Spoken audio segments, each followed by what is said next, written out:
Yo, we are live, episode, I believe, 12, Wager Wars. We got 138 here for his third time on the side. Third time on the show, and then Finesse the Books, first time on the show. I appreciate y'all coming through. As always, man. I think this is a pretty good card, man. We're back in Canada, Edmonton, 14 fights. Hey, I'm never going to complain about one of these long, big cards. I think the Canadians might have a better shot at getting, doing better than they did last time. I think there's some more favorable matchups on this card, but we'll get to that. What do you guys think about this card, man? 138. What do you think about it? I love it. I've been eyeballing this card for a while. Actually, I started looking at this card, I would say, probably the week before the pay-per-view. I was already eyeballing some spots on this one that I really, really like. So hopefully that means I'm on the right side, and hopefully that doesn't mean that I'm overthinking it and thinking myself into a hornet's nest. So we'll see. Yeah, no, I mean, I think it's a good fight night card. Honestly, like, is it 308? No, but it's a solid little fight night card. Better than a lot of these Apex cards we've been getting. But Finesse, what do you think? You agree? You think it's a pretty solid card? Yeah, I agree. Not the big name value and shit, but there's so many good fights. Jordan Henry, Zalal Shore, City Armfield, so many good fights, especially early on in the card. So two co-main and the main should be really good scraps too. So yeah, love it. Any week we got fights, I love it. Yeah, also, call me crazy, but sometimes like when you do this kind of stuff and you make content on these like fight cards and stuff, and you get really familiar with like some of the up and comers or like the lower down the card fighters, they become the fighters you most look forward to watching. Like, as much as it was awesome to like, we got Ilya Taporia versus Max Holloway. Like, I'm the type of guy that's like, dude, I am stoked to see Ariane Lipski versus Jasmine Jasudavicius. And everybody's like, what are you talking about, dude? That wouldn't be the one I would choose, but I love both of those fighters. I do think that's going to be a good fight, though. Banger. That's a solid fight. But all right, well, let me run through the rules real quick. I know, Finesse, you've seen the show, but real quick, just for you or anybody watching on the replay that's never seen the show before, we're gonna go through every single fight, starting at the bottom, working our way all the way up.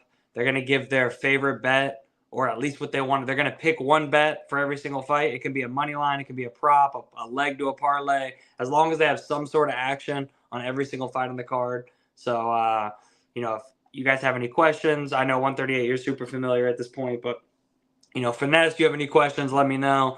As far as the units, it has to be 1 to 5 units for each bet in increments of 0.5. So it can't be like 1.3, 1.8. It has to be 1, 1.5, 2. And then you can always reallocate the units as the show goes on, or when we get to the end. If you're like, oh, I've only used 20, I want to use my maximum, which is 25. Anything comes up, let me know. Scorpion in the chat says Derek Lewis has been KO'd by every kickboxer he fought besides that Flukas Volkov win. I'm supposed to believe he beats the kickboxing champion. Waiter, Denise, round 1 KO, please. Hey, we'll get to that one. But hashtag casual take, question mark? I don't know. We'll get to it.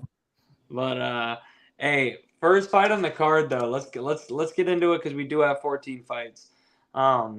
I don't know if this is gonna stay the first fight on the card. I would hope not. But I guess they have been putting like banger first fight of the cards a little bit lately. But if so, we got Jack Shore taking on Yusuf Zalal. Jack Shore is up at 145 again. Coming off that weird loss to Brito where it was stopped because that huge gash in his leg. Don't get me wrong, I was on Brito there, and I thought he was comfortably winning the fight, so it's not like it was like fluke. But, obviously a little bit of a low variance, or, what's the word I'm looking for? Anyways, little bit of randomness there, but is what it is. I do think he's a little undersized in this division, but, maybe he can fill out a little bit more. I'm looking forward to seeing him on the scales, but, what do you guys think about this one, man? We'll start over on 138. What do you think about this fight, man? You think the underdog has a shot? I mean, he's got a shot. I mean, it's not like he's, it's not like he's a bad fighter by any means. I mean, he's lost twice in his career, and they're both reputable losses, or at least at the time of the fight, they were reputable losses. Ricky Simone, the book's not quite quite finish there, but he at that time he was still pretty good. Thing looked a little rough lately, but the point is, Shore's not bad. Don't get me wrong, but like you said, he's kind of not really a featherweight. Although he has like the wingspan of a featherweight, he just isn't. You know what I mean? It's weird, but honestly, I think Zalal. It's hard to pick how Zalal's going to win, but I think Zalal's going to win. I mean, it'd be crazy to think he's going to get a third rear naked choke in a row over Jack Shore, but like he might. Could he get a TKO? Less likely, but he might. I mean, shoot, Brito just got the TKO from like leg kick hole in his leg. So I mean, it's like, okay, could he get a decision? Yup. I know that this is going to be juice to the gills, but I'm just going to go 5 units. Yusuf Zalal money line. Might as well. I like it. Let's see. What is his money line now? Best price 260, 255. Okay. Okay, it's still growing, but that's not. I think it is going to eventually get to like minus 300, honestly, in my opinion. But I'm surprised it's not there already. I kind of am too. I think it's the record, because Jack Shore's record is very pretty. Yeah. Spoiler alert, I have money on him as well. He's in my only parlay on this card. But Finesse, what do you think about this one, man? I got you down. You said minus 255? He's minus 250 on Betway. Okay. So 5 units, minus 250. Cool. For Zalal money line. What do you got on this one, Finesse? I like that. I like that, just kind of going big and going less volatile. Right? I like that to open up the card. I really like Zalal. Obviously, had the first UFC stint. Got some wins on the regionals. Now he's back. I think it's a lot of the same skills, but I think he's much higher fight IQ, and I think he has that aggressiveness that we wanted to see in his first stint. Much more killer instinct. I feel like, even though, like I said, I think in his first stint you saw a lot of those skills and talent that he has. Jack Shore's kind of weird, kind of a tweener, like 138 was talking about. Small 45, maybe a big 35, or he's talked about how the cut to 35 is a little intense on him, but kind of seemed flabby in a lot of his fights. So I think 35 is kind of the perfect weight class for him. Again, I can't speak for him, if the cut is really bad, but I really like Zalal. I'm a big fan of Zalal. I like his game. I like his process. I like him in his spot. Obviously, the books are onto it already. 138 talked about the price and like his money line. I'm kind of right there too. I think Zalal does almost everything better. I think he's a better boxer, more volume, throws a combination a lot more. Jack Shore's a lot of one punch, a lot of 1-2s. I think Zalal's going to absolutely destroy his calf. We've seen Jack taken down. We've seen his back being taken by Americani. Brito had a lot of pressure up against the cage. Ricky Simone took his back twice. Obviously subbed him the second time he did it. I think this is, I don't want to say a step up because he just fought Brito, and Brito absolutely, was winning the first round, absolutely, destroyed his leg up. Looked like he got shot in the leg by like a 22 or something like that. It was crazy. And the first thing the doctor does is fucking stick his finger right in there. I don't know what he's trying to judge. Like, how that deep was wild, bro. That was hard to watch. It was crazy. I don't know. It just started leaking blood after that. I'm like, what are you doing? But yeah, I mean, before these last couple fights, the level of competition has been pretty soft for Brito. Now he's getting a guy, I think, who is fighting the best, he has in his career. I'm kind of with 138. I don't want to just say Zalal by decision. Obviously, the overs are very juicy in this fight. I don't want to just jump and say Zalal by decision, even though I do think Jack Shore's tough. We've seen him subbed, obviously, in the Simone fight. Haven't seen him knocked out, except for that, doctor stoppage. But I think Shore is tough, but, you give Zalal your back.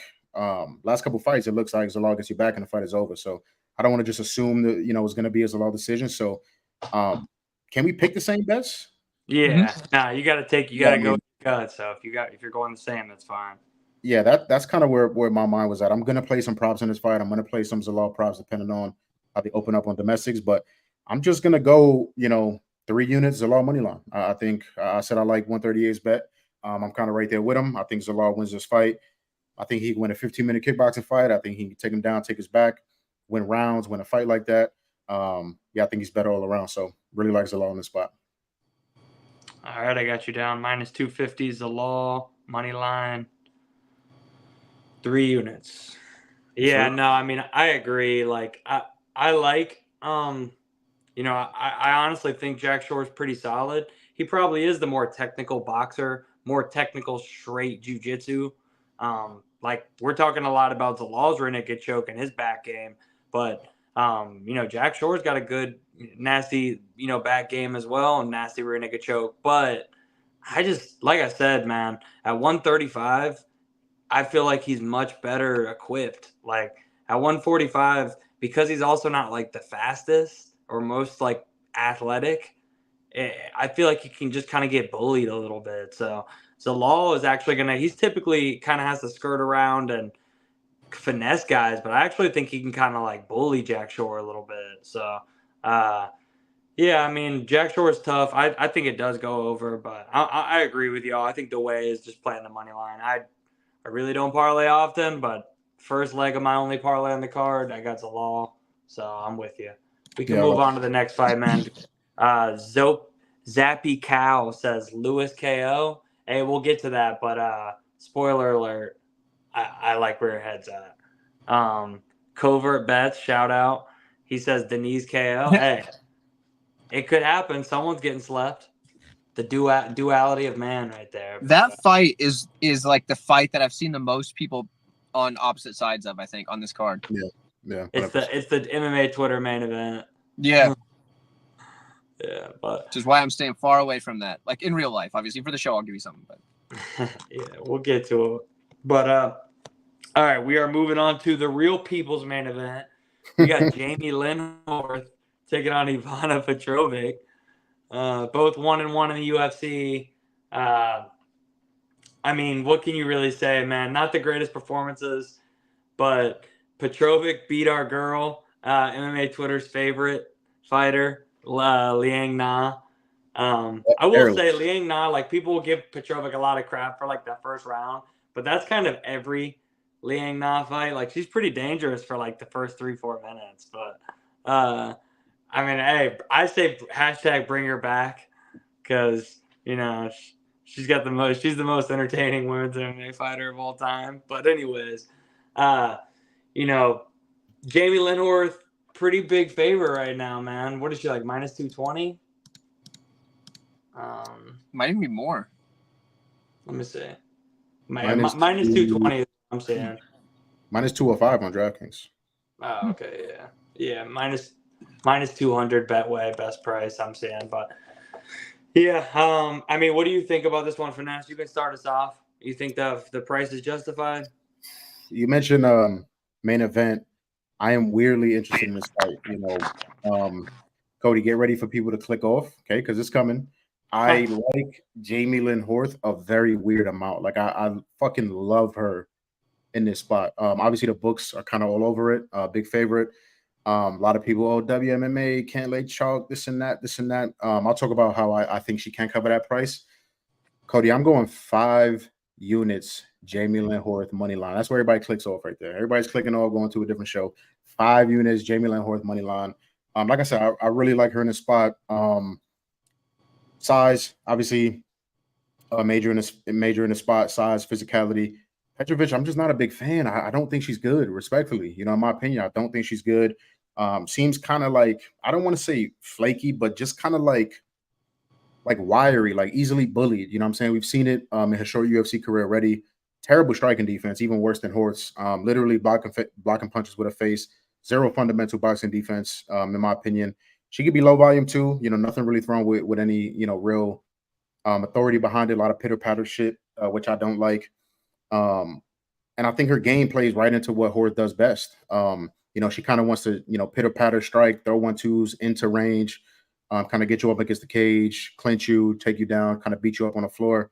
I don't think Hort is going to have any of that shit. I'm struggling to find where any, facet of the fight where Petrovic is better. I don't know if you guys could, steer me in a different direction, but striking, I think Hort is the better striker. I think she has more power.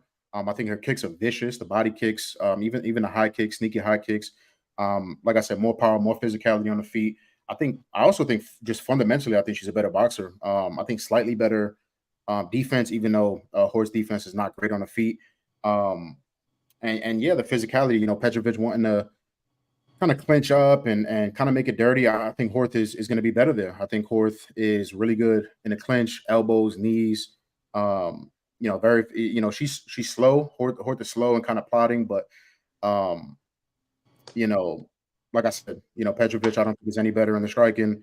You mentioned it, Cody, going life and death with Naliang and kind of getting, kind of bullied a little bit by a smaller girl and, a girl with 4 minutes of gas.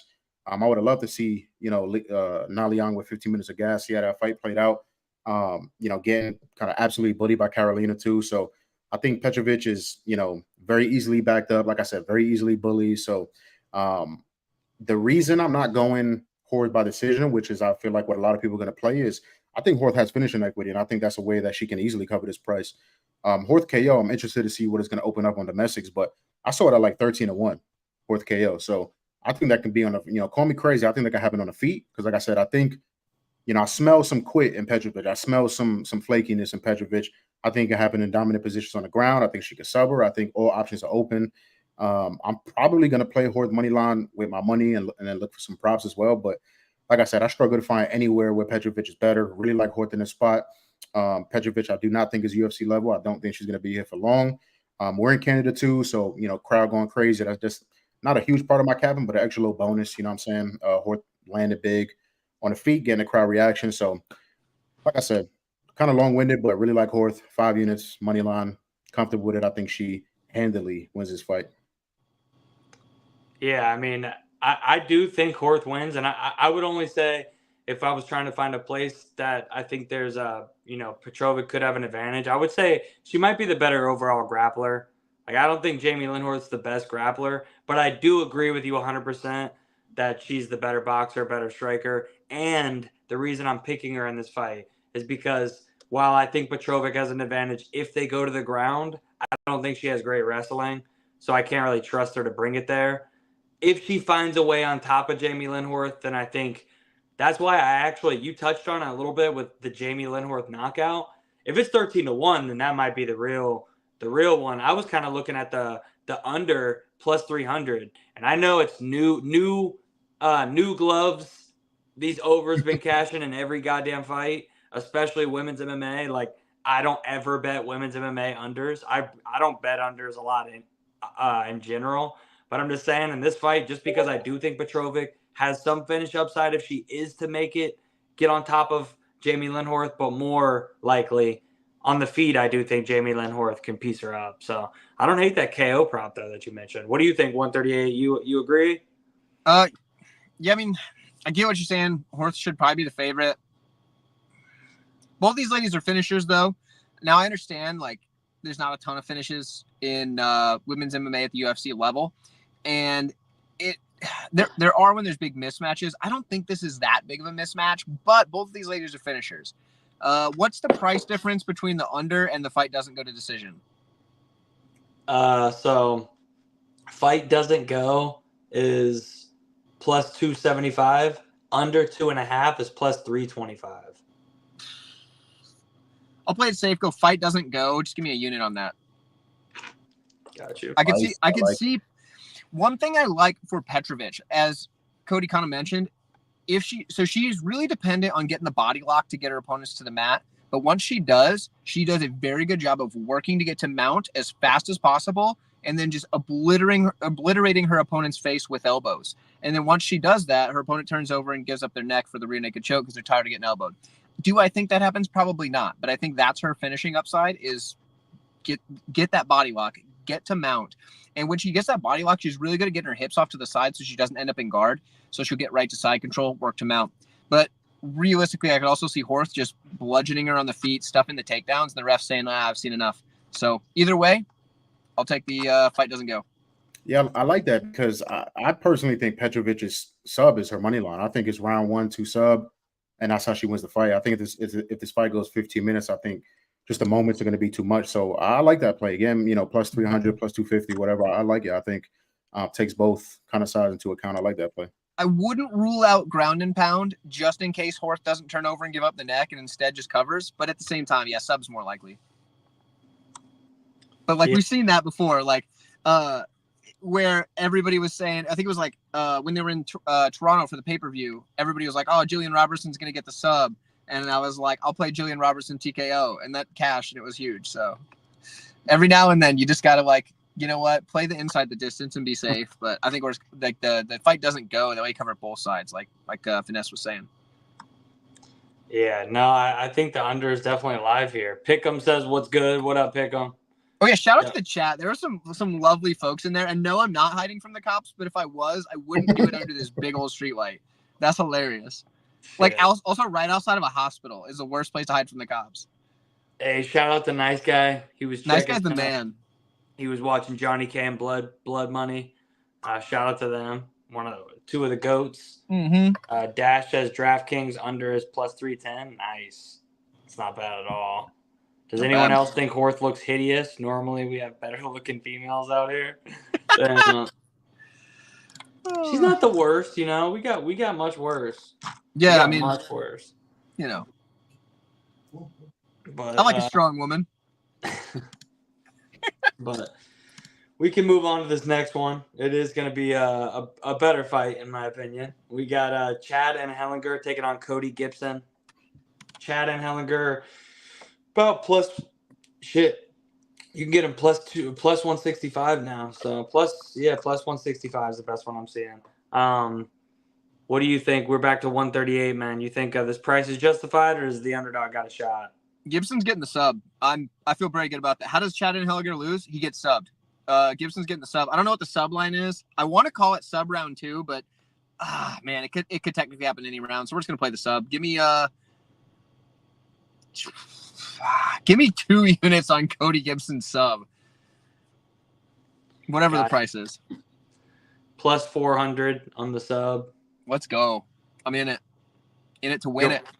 Honestly, if you're looking to bet that for the purpose of the show, it works. But honestly, you'll probably get a better price later on in the week because it's only available on Bet Online right now.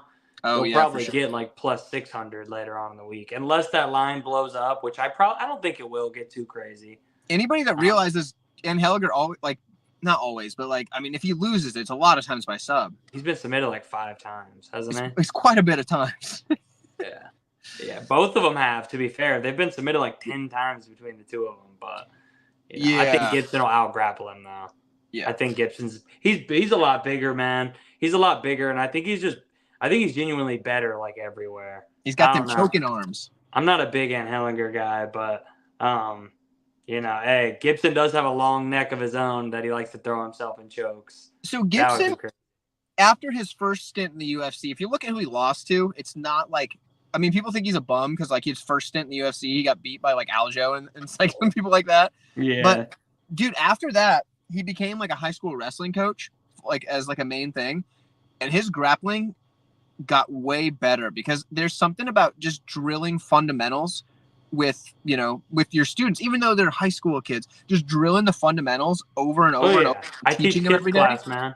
I just taught kids jiu-jitsu today, and when you coach kids, even if it's even if you're teaching a basic armbar from guard, it makes you, I mean, maybe nowadays is that specific one helping me a ton? No, but certain sweeps, maybe I'm like, oh shit, I haven't used this sweep in a while. Oh, I really do need to make sure I put my hand here and not cheat myself and not get the exact grip I want. So It makes you look at the inner little fine details because you don't want to tell the kids the wrong detail, or even adults class, beginners. You don't want to teach them the wrong grip just because you can get away with cheating the grips in certain moves. You want to teach them the correct way, so you kind of reteach yourself. But and that's why I think he leveled up. You said 1 unit, right? 2. Give me 2. Oh, 2 units. 2 units. Okay, got you down. Plus 400, 2 units. Gibson sub. Finesse, what do you think about this one, man? Yeah, I'm definitely gonna play that too. I like that breakdown. Definitely gonna play that with my own money. I'm kind of not set on exactly how I want to play this fight, although I agree with the read. I like Cody Gibson in this spot. Books all over. It's tough pill to swallow, right? Laying 2-1 on Cody Gibson. I can understand that, but he's bigger, longer, and again, there's another fight where I find it hard to pinpoint where exactly Chad is better. I think maybe pure power. I think Chad has, more pure power, so I can give him that. But other than that, I mean, It's been taken down in every single UFC fight. 32% takedown defense, not great. DraftKings has these SGPs, so I might do like a Gibson money line 1+ takedown. Those odds can be broken a lot of the time, so might be able to get close to even money, -120, -125, or something like that. So I'm definitely gonna play that, but I like Cody. I think recency bias is big in this one. Even though the books aren't showing that, I think public sentiment. You're listening to smart people, listening to the content that I listen to. A lot of people making a lot of that and Hellinger and Gregorio fight. I think Gregorio kind of stinks. Respectfully, 5 minutes of gas. I think Gregorio thinks he's a lot better than he is. Cocky with the striking defense, and kind of got schooled by Hellinger. I had Hellinger in that spot because of how much I fucking hate Gregorio. So shout out to him. But you look at the Jose Johnson fight. Jose Johnson, I think he's a good grappler, good wrestler, but not necessarily known for that. Another long guy, right? Much more bigger than Hellinger, which we're going to see with Cody Gibson. And then the Alateng Haley fight, very weird fight, right? Chad didn't really do shit in that fight. He kind of just danced around the outside and didn't really do much and lost that fight. So we can see performances like that from him. Chad, I think, is super tough and durable. He's been subbed a bunch, which is obviously the whole. I think 138 mentioned that. But pretty tough guy in terms of resiliency with the striking. Gibson, better wrestler, better grappler, I think. Bigger, longer pose. And kind of, I've seen enough from Gibson throughout his UFC career and the Ultimate Fighter to feel like that Miles Johns fight was a little bit of an anomaly. You know what I'm saying? He looked very shitty in that fight. Miles Johns, another guy that I fucking hate, him and his shiny ass fucking head. But I think it was just more of like a stunt or like just a one-off, whatever you want to call it. You look at how he came out versus Kelleher, who's kind of washed, I agree, but he handled him like that. He handled him like he was washed. So first round finish, I love to see it. Got right to his game and got him out of there. Brad Katona fight of the night.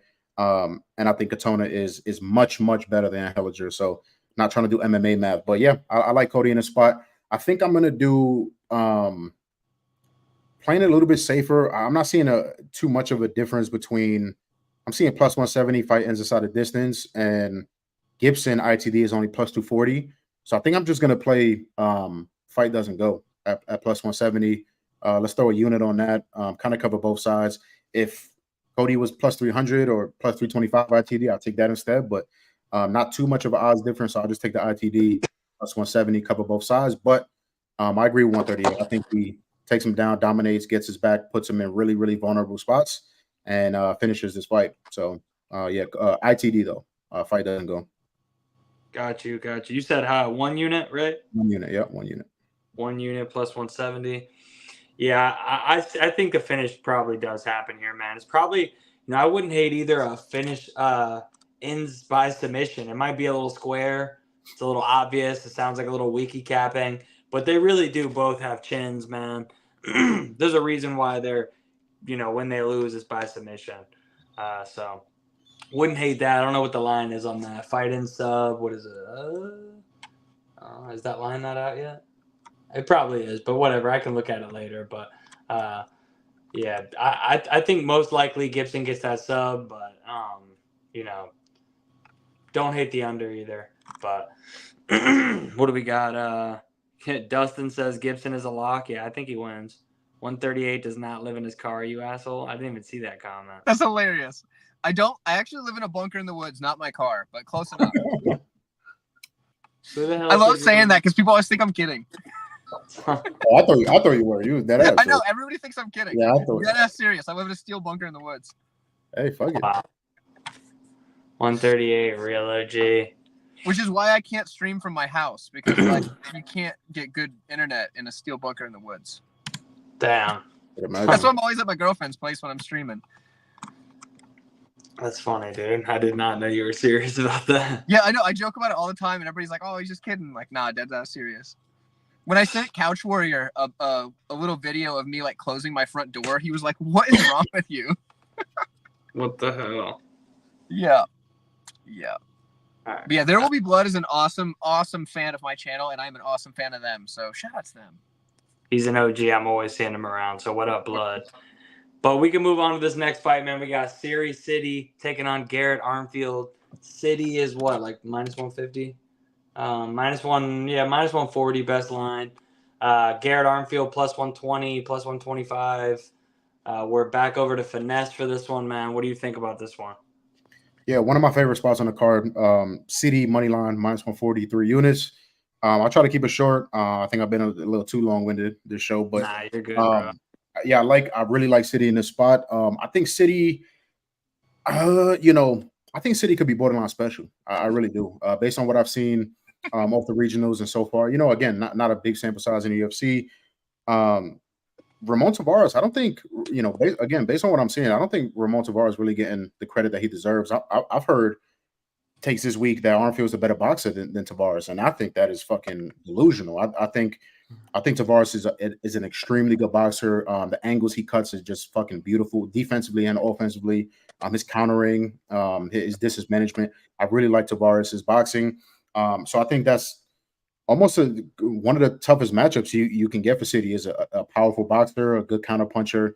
Yeah, I think City again, theme for me so far. I think City is possibly better everywhere. Again, maybe not pure power. I think Armfield has a lot of power in round one when he's fresh. But City, I mean, I love the boxing, love the volume, love the the dynamicy. I think that's a word, dynamicy of his striking. Really good calf kicks, sneaky, fast and good high kicks. Works the body too. Volume is immaculate. Absolutely love that. And I think sneakily he could find some top time in this fight. We've seen it in the regionals. I don't think it's just going to come from straight double legs and open space, but I think he can kind of start to overwhelm him with the volume, push him behind the black line, and then shoot off of the volume and off of the striking, and get Armfield down. We've seen it before. I think Armfield's takedown defense is decent at best, but I think City can kind of surprise him and find some top time, which can swing rounds. Not in love with Armfield's cardio at all. I think City has probably the best cardio that a man can have. The man does not stop. I've rarely seen him even tired, even breathing heavy.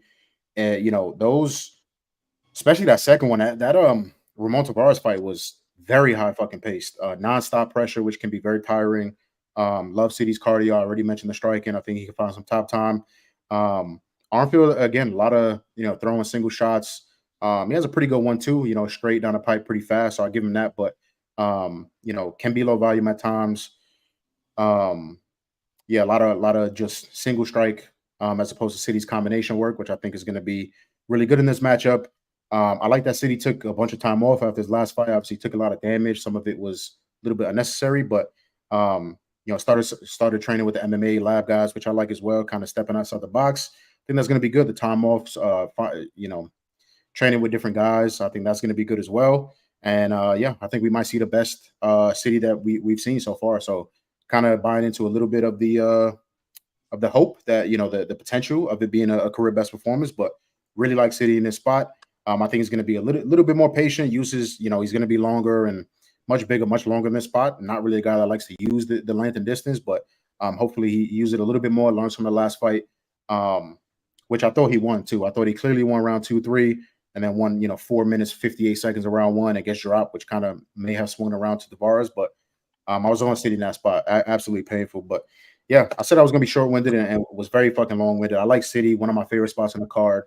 City money line, minus 143 units. Hey, you're good, bro. The live streams are when, I'm in absolutely no rush, bro. I'm chilling. So I'm sure that people like the breakdown. So. Hey, but yeah, no, I'm on City here too. I'm not maybe as confident as you are, but I do think I think they're gonna mostly strike. And typically, whereas that is the fight that Armfield wants, I think City's just a cleaner striker.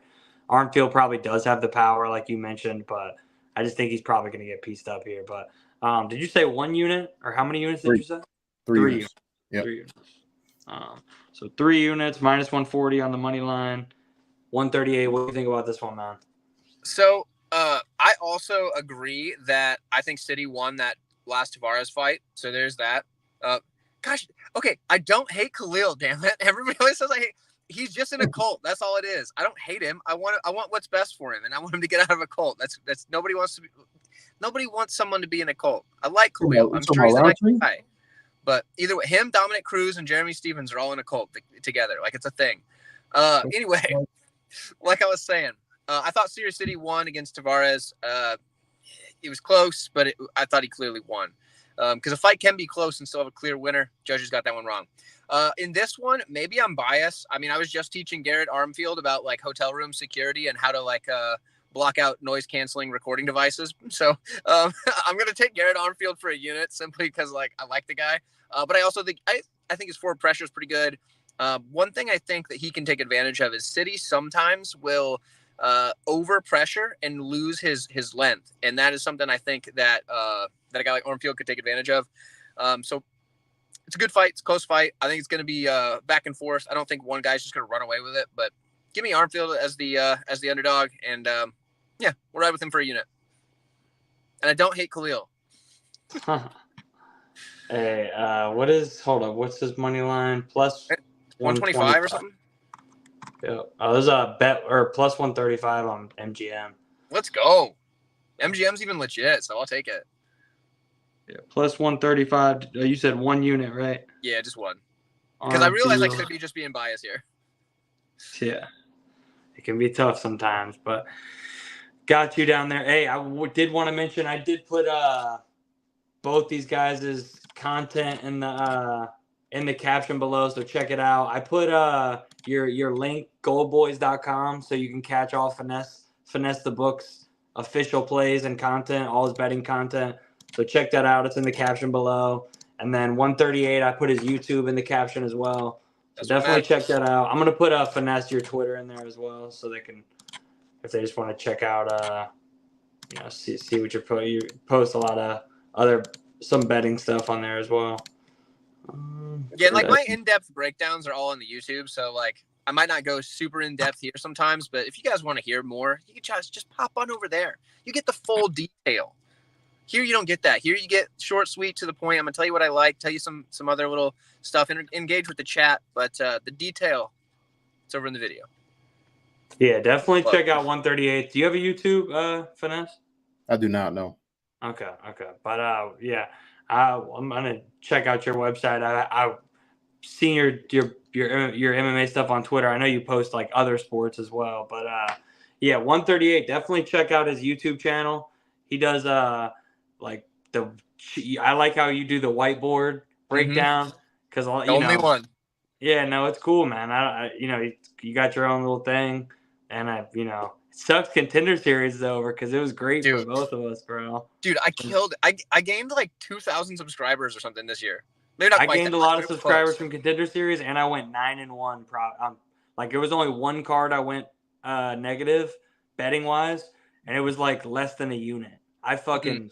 I'm gonna miss Contender Series, bro, because Contender Series, I went on a rough little run there at the very beginning of Contender Series where I had like 3 UFC cards in a row negative, and then I went on like 7 in a row of UFC. But during that run, I was like, thank God for Contender Series. My God, it's free money. But yeah, can't wait for that to come back, bro. Every year, it's like a free. I'm pretty conservative with my betting, as you've seen, but it's like a free.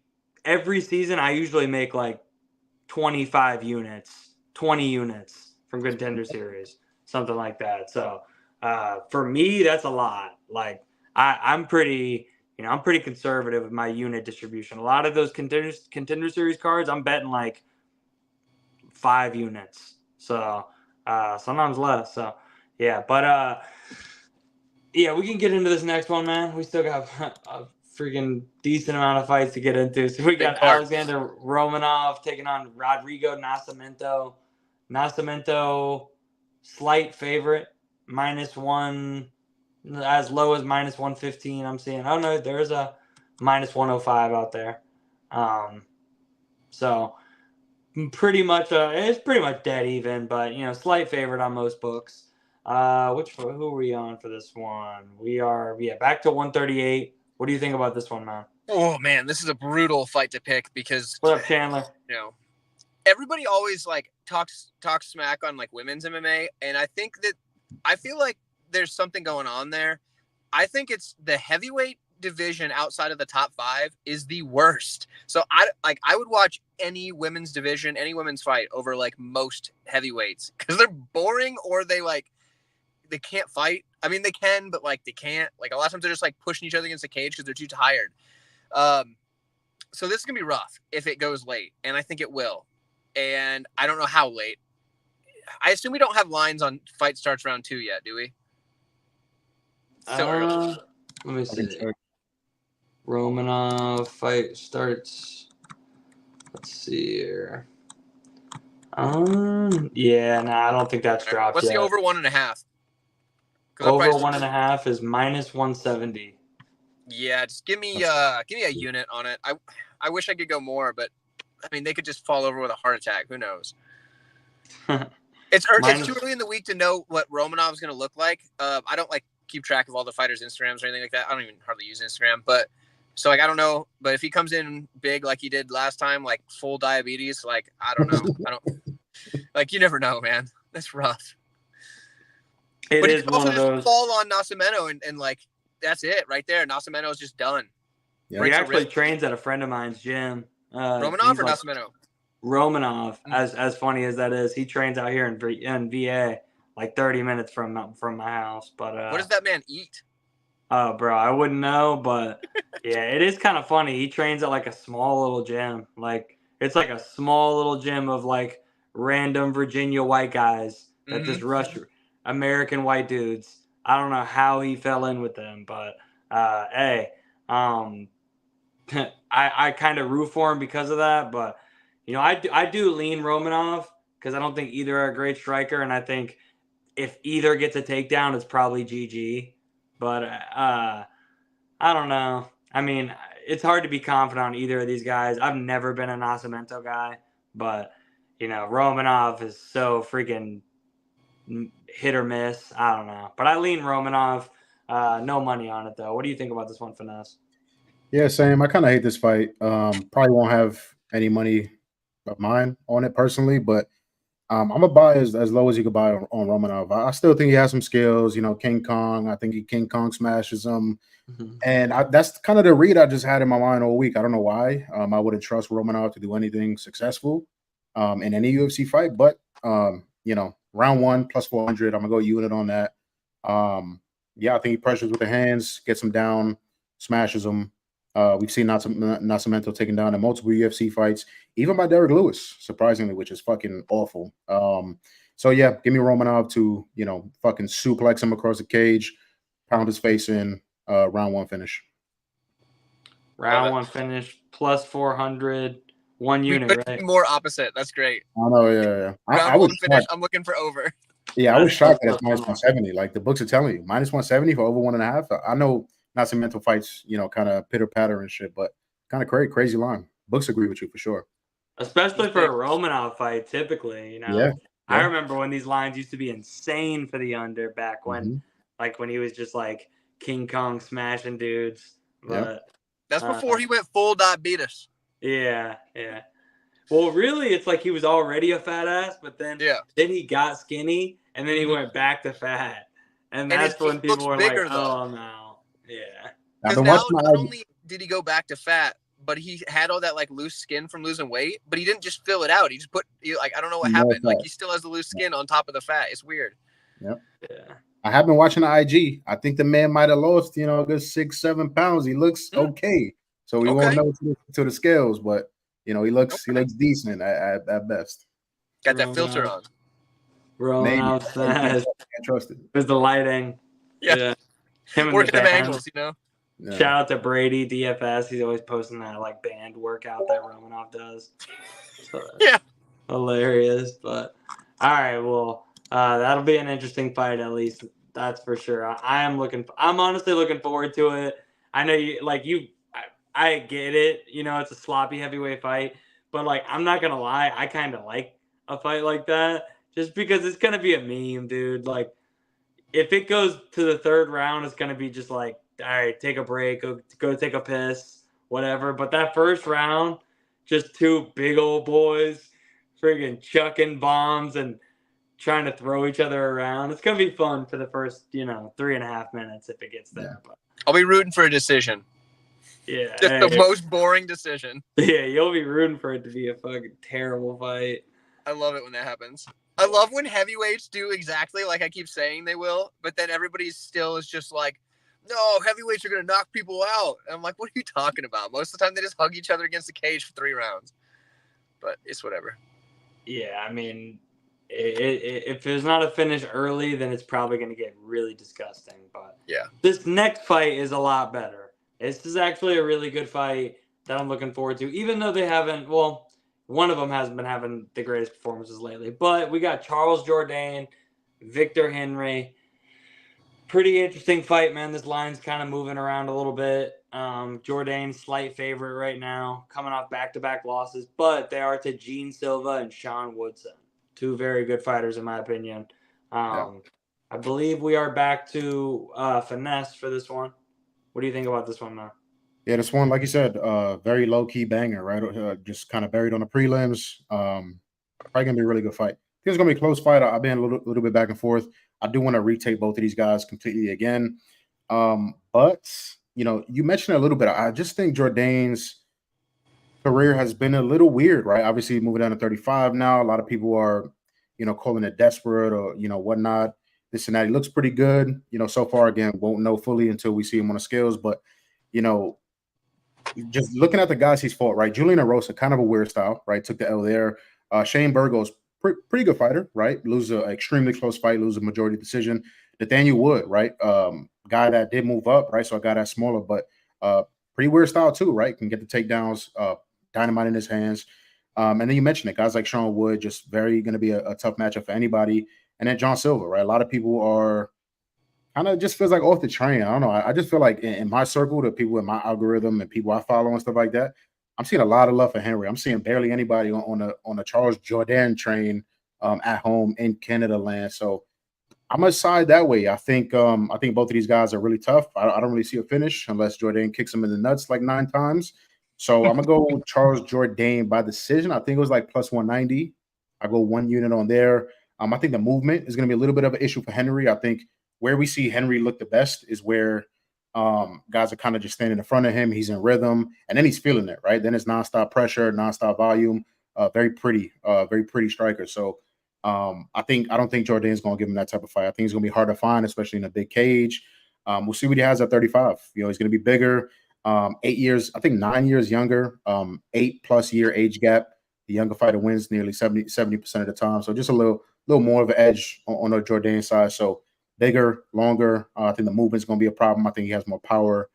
So, yeah, I mean, Henry's a good fighter. I don't want to take nothing away, but, I think Jourdain's fought the better level of competition.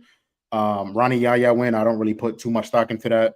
We saw in the Basharat fight. Basharat was kind of piecing him the fuck up in that first round into the mishaps in the second round. Going life and death with Tony Gravely, not a great look. Got taken down by Gravely. I think he got his back taken in that fight too, and then the Sunstyle just kind of dominates that fight. So yeah, I'm a lean towards Jourdain. I haven't put my money on it. Like I said, I want to tape it again, but we'll go Jourdain by decision plus 190, something like that, plus 200 around there.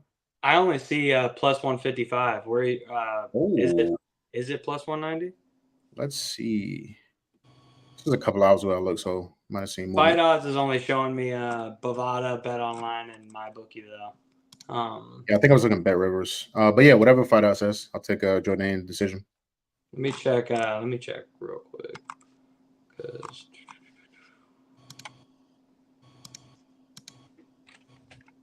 I look for it too. I don't even see that shit. Oh, Jourdain by decision. Yeah, 155. I see Bet Online. Okay. I was trying to pull up Bet Fight odds so I could see Bet Rivers, but it's acting really crazy right now. What the? While 138 looks, I look on Pickett too. Okay, well, yeah, I'll put you down for a Jourdain decision. You said how many units on that? Just one. 1 unit. 138. What do you think about this one, man? So, call me crazy, but like a lot of people say there's the hometown bias or whatever. But I think in Canada, it kind of works the opposite. We've seen it before where they kind of rob their own fighters. And I think it's for fear of coming off bias that they actually are more critical of their own fighters. That's why I think Series City lost that fight against Tavares. Honestly, I feel like the judges were like, we don't want to look biased in Canada. There was a couple other fights on that card where I kind of thought that as well. For me, this fight has split decision written all over it to me. Do we have a split decision prop out yet? Let me see. Fight ends and split plus 250. Let's go. Hit it. Jourdain wins by split plus 1 minute. 500. What's that? Jourdain wins by split or majority plus 500. I'll just take just split. I don't want to pick a winner, nothing. Just Oh, just okay. I split. got you. Yep. 1 unit? Yeah. Yeah, because I mean, 1 unit. who knows who's actually going to win it on that? Because, I mean, judging's tough. Like, you see some wild stuff these days. I think we're getting a split, though. Yeah, I do think it goes 15. That's why I kind of, man, dude, this is like one where I really have been back and forth. I kind of, because I think it goes 15, the volume of Victor Henry is making me edge him ever so slightly. Mm-hmm. But, Mm-hmm. you know, Jourdain does have the finish upside. He's got some nasty front chokes. Victor Henry is getting up there, too. So maybe this is the He's fight like where 37. maybe this is the one where he looks old. I don't know, but I don't know. I'm not confident in the fight. I'm just gonna stay off of it. But I don't hate the the split, just in the sense of I think it's gonna be a close fight and probably We've gonna got be a a lot of volume splits based. lately. Yeah, there has. There really has. Yeah, If because the you're judges. confident in a fight going to the distance, betting the split is never a bad choice. Word. Did you ever find out if there's a better line on that, Finesse? Plus 165 Bet Rivers. Okay. Plus 165. Jourdain decision 1 unit, and then the split for 138. And we will move on to Ariane Lipsky taking on Jasmine, Jazz the Vicious. And we are over to Finesse for this one. I know you gotta hold your breath for a second. 138. What do you think about this one, Finesse? Yeah, I think there's another low-key pretty good fight. Jasmine, one of my favorite fighters, so I'm going to be a little bit biased there and try to fucking try to let the tape prevail rather than any bias. I just love that dog style, that nonstop pressure, never give up, in your face, right? Not the pretty. She don't do anything pretty. Nothing's really that technical. But finding a way to win UFC fights, you got to respect it. I just love that fight style. My favorite fight style. I love it.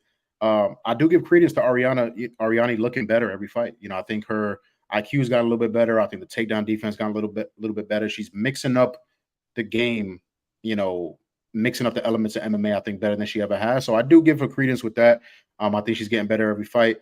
I just didn't think Jasmine gonna be too much. The biggest problem I have with this fight is the price, right? I'm seeing JJ minus 240, minus 250. That's kind of crazy. I would want to definitively think there's enough finishing equity. I don't know, but we have seen Ariane kind of flake in some spots and not like the pressure, not like what's coming back at her. I think there's a decent chance Jasmine can get it done 2-3, but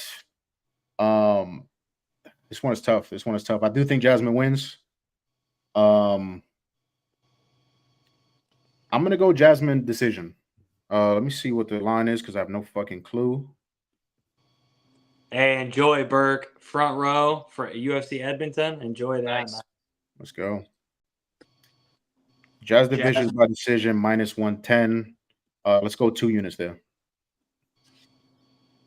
2 units. Jazz the Vicious on the decision line minus 110. Yes, sir. 138. What do you think about this one, man? You agree? This is my main event. I love this fight. Here's the deal. So Lipsky has been looking better, and she's a very beautiful woman, which is going to make people want to pick her, and I understand it.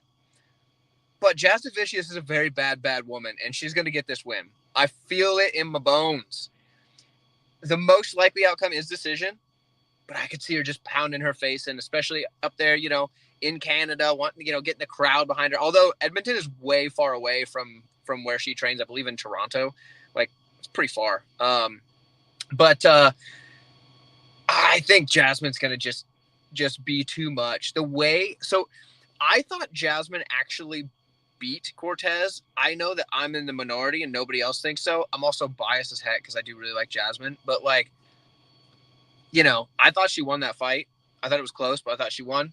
She didn't apparently, but it is what it is. I think she's going to win this fight. I think she's going to be able to get the takedowns. Karine Silva was able to get the takedowns, and although Karine Silva is an expert level grappler, I don't think she has quite the physicality and wrestling of Jasmine. I understand Karine Silva is very physical. I think Jasmine's the most physical in the division as far as like that wrestling style. So we're taking her. I'll just do 5 units on her money line. Ooh. And Oh. Karini's smaller, which is important. Exactly. Yeah, Jasmine is not only big and powerful, but she has the skill to get the takedowns. And I understand that Lipski's gotten way better, but like I just think that's too much. I don't think she's gonna be able to stop him. I think on the feet, Lipski's a better striker. But I love it. Bring the motherfucking hammer down. Do it for Canada, Jasmine. Do it for Canada. Cody, right. What was that contraption that I just saw? I've never seen anything like Nectar that. collector, man. That is fucking wild. It's just a glass piece, and then I heat this, and I put it directly on the wax. Oh Lord, hard fucking wild. right. Oh yeah, you gotta get. I gotta lock in.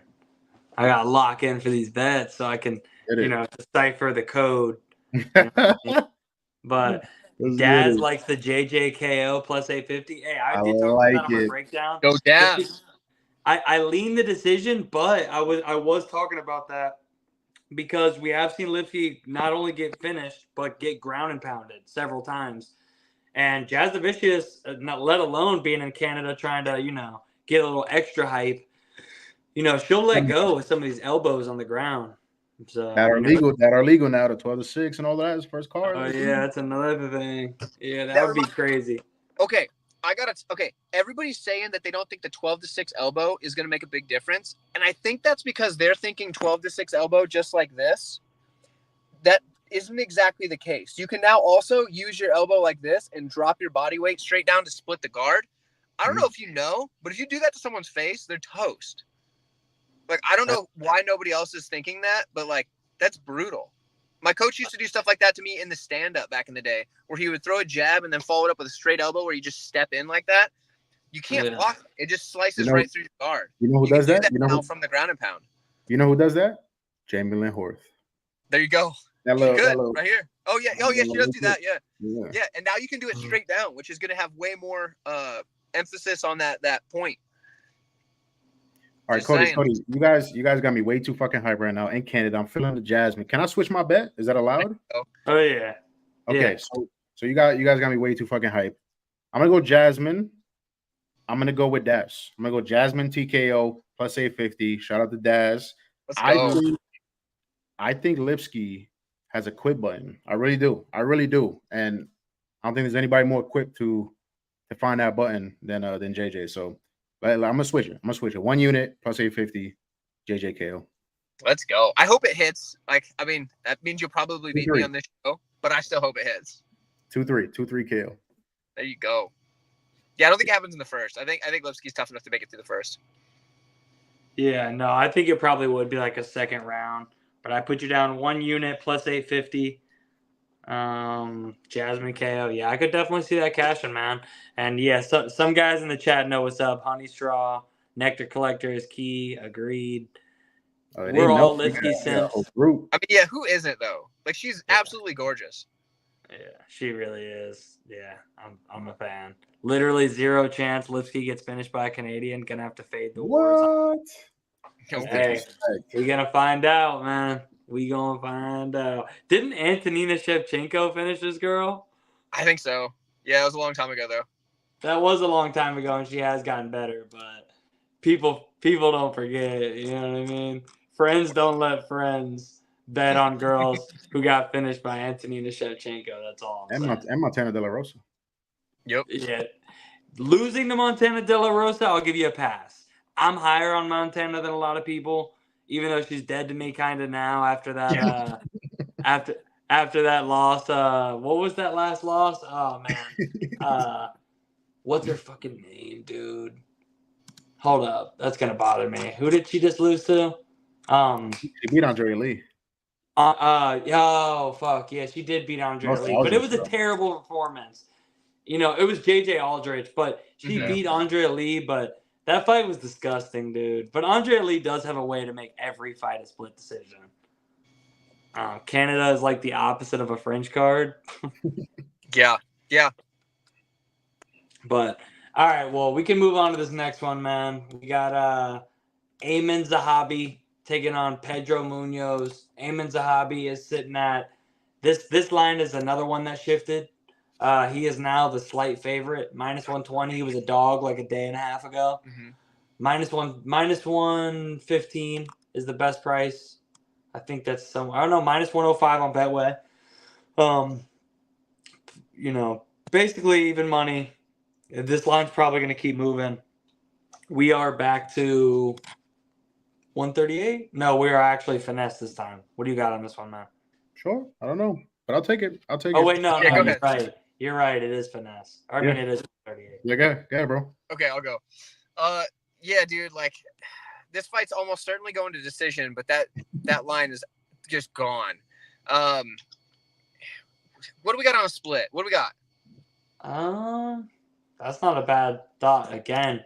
Because another one, when you think it's going to decision, fight in split +225. Hit it. Give me a unit.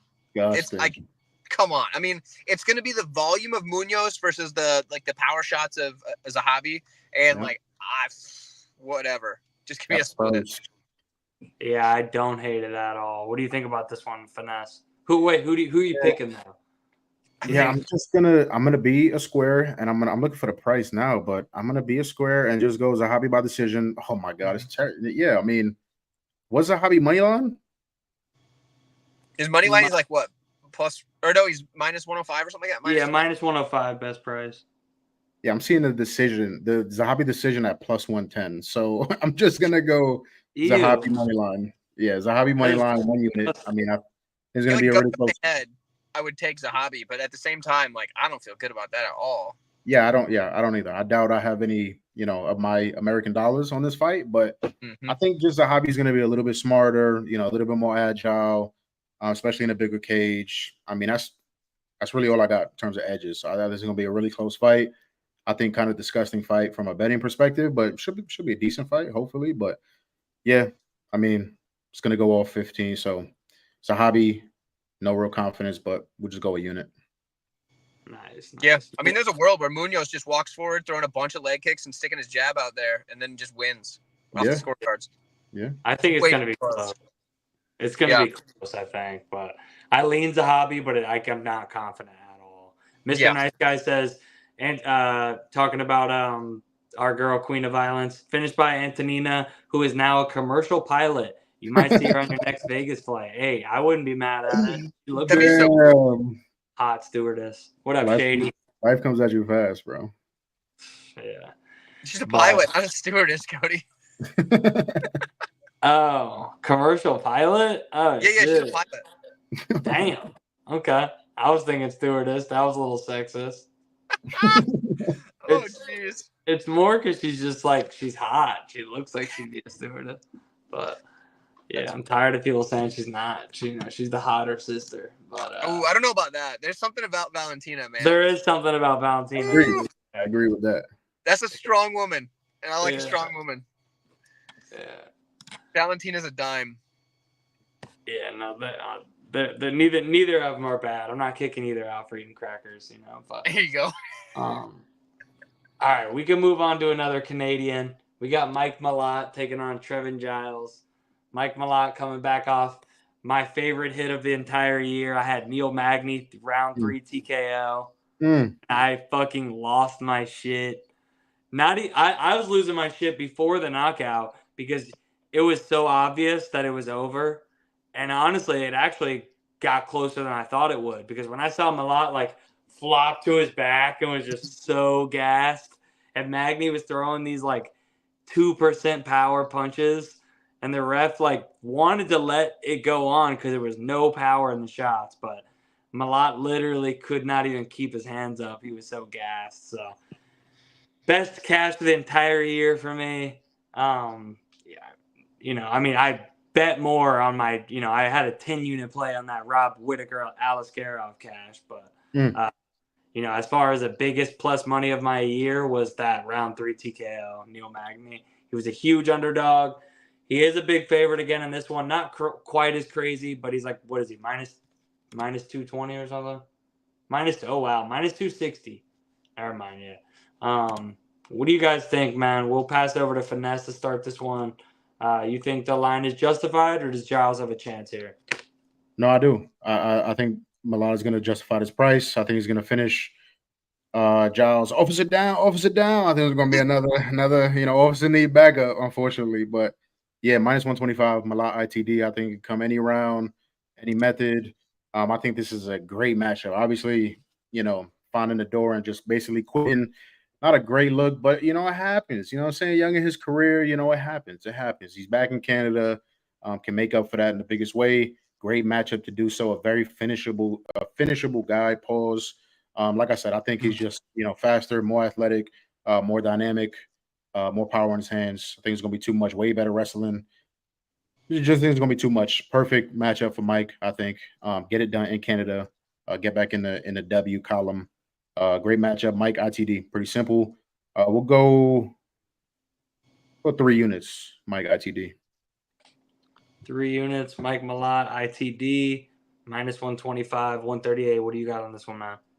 Similar thought, but I think it's going to be the sub, simply because that is exactly how Officer Giles likes to get guillotined specifically. But we're just going to go with sub for Malat. I don't know what the price is. Give me 2 units on it. Plus Sub for Malat. It is plus 225. Let's go. Plus 225. You said 2 units. Mm-hmm. Malat sub. Unless you there is a book where you can pick specific methods, and I would be tempted to play just the guillotine for plus 3,000, but at the same time, watch him hit a Darce choke. So I guess we'll just take sub. We'll take sub.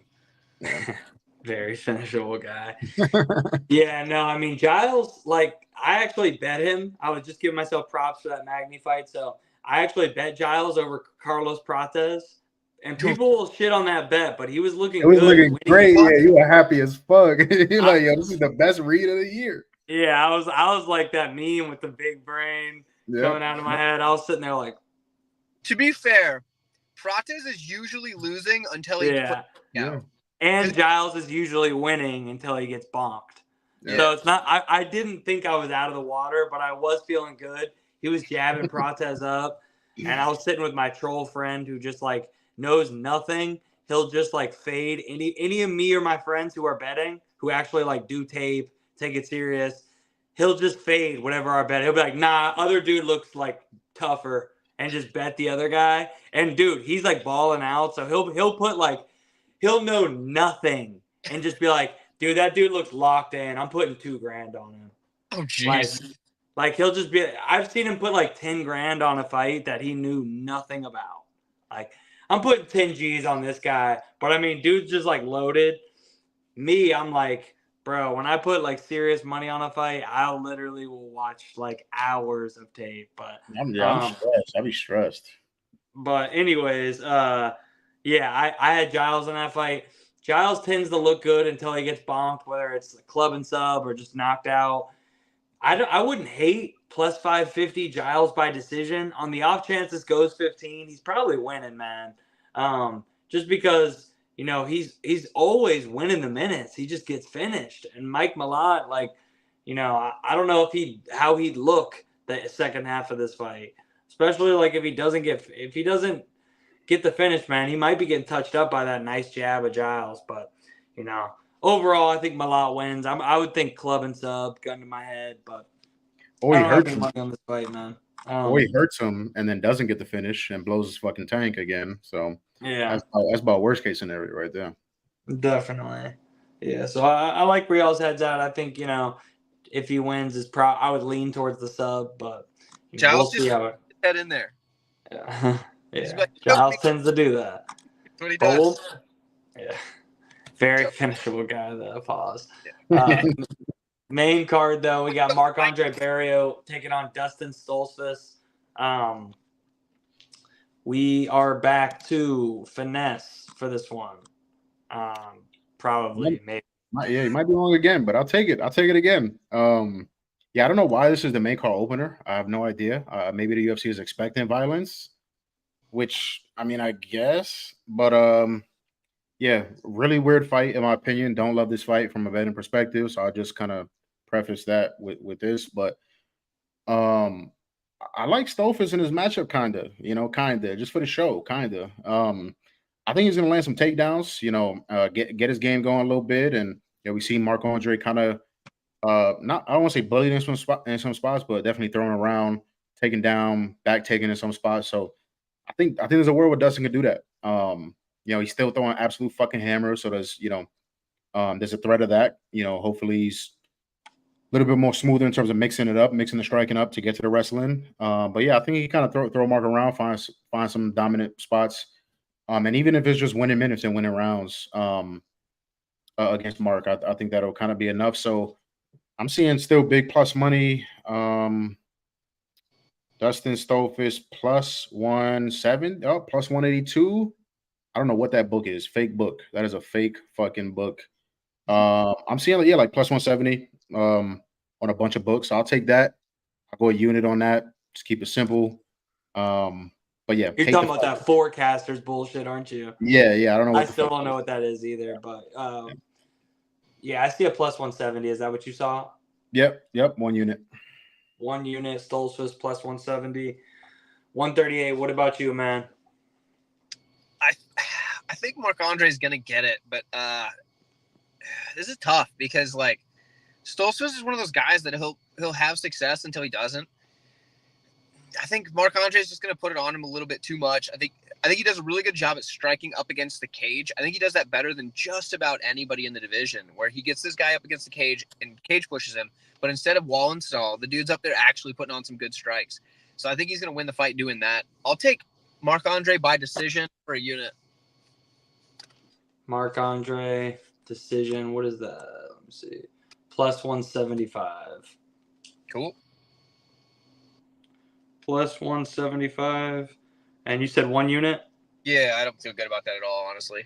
I'd put less if I could, but. And is yours 1 unit as well, the Stolfis money line? Finesse? Yes, sir. 1 unit. All right. Dustin says he's rooting for the guy with his name. He thinks Burial is the mush. Respect. MAB in the clinch. MAB is a former hockey player, man. He's good in the clinch. He does that dirty boxing. Mm-hmm. Wager Wars Dash. Yeah, we need the command. Oh, you got it. Hey, appreciate you, man. Appreciate you. Yeah, no, we can move on to this next fight, though. This is a little interesting that this is as high up on the card, in my opinion. But what the fuck? Hey, it is a Ribeiro fight, so maybe it'll end up being good. But we got Kyle Machado, Brinson Ribeiro. Machado sitting at minus 150. 138. What do you think about this one, man? Yeah, exactly that. What do we got for an over? Let me see. Over 2.5, minus 135. Fight goes the distance, minus 105. Oh, wait, never mind. No, that's the Marc Andre Barrio fight. Speaking of that, I'm betting the fight goes the distance in that, minus 105. I'm waiting to see if I get a better price. I think that's going 15. Speaking of that MAB fight, I think Marc Andre wins the decision. Stolfis could win the decision. I'd be most worried about a finish if Stolfis gets on top or gets the back. But other than that, I think it goes 15. But as far as this fight, yeah, fight good or over 1.5 is minus 150. Damn, that's not bad. Yeah, give me that. Give me 2 units on it. Give me 2 on it. 2 units plus or minus 150. I mean, that's not bad, honestly. It is a Ribeiro fight, so that's tough. But Machado kind of, especially for a big boy, he tends to take his time, man. Dude, he couldn't finish Saplarski, who landed 17 strikes. Yeah. Unless he has a horrible weight cut or something. I don't know. Yeah. I like that. Over 1.5. I might bet that. I hate like 1.5s. I tend to either go the distance or I like over 1.5 is better than under 1.5. Mm-hmm. But like I ain't betting it under 1.5 unless it's like crazy plus money. But over 1.5 in this spot, I think that hits, man. I actually don't even hate the over 2.5 for the fight goes the distance. Plus 160 for the fight goes the distance. I don't hate that, but yeah, I think honestly the over 1.5 is probably the best out of that. Minus 150 is not bad. If there's a finish, I lean towards it being like into the second. But Machado's a volume guy, and I know Ribeiro's like a heavy hitter, but I mean, do you think he's a heavier hitter than any of the heavyweights that Machado's been fighting? Maybe. I feel He's like quicker. He's quicker, but I don't know about a heavier hitter. I think Right. Ribeiro is pretty explosive and like fast.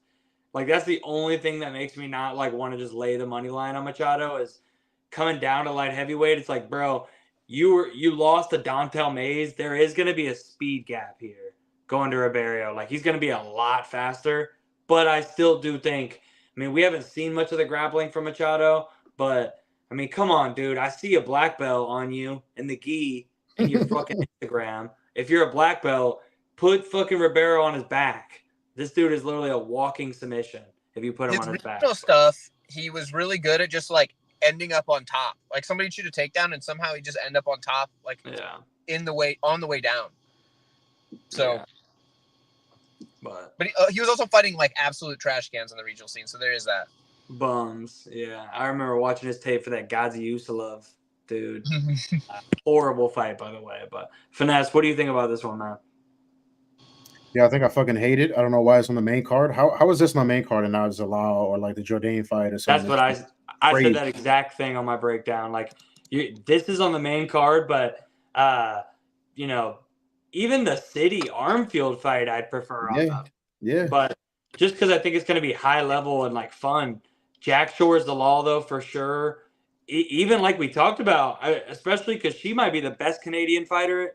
And the best Canadian fighter right now, men or women, Jasmine Jasdavishian. Yeah. Wasn't on the main card. Come on, what are we doing Or here? Pedro Munoz, Eamon Sahabi, Mike Malott, Trevin Giles, any of those fights. Let alone, why did I not say this? This is honestly the one that 100% should be on the main card. Charles Jourdain, Victor Henry, bro.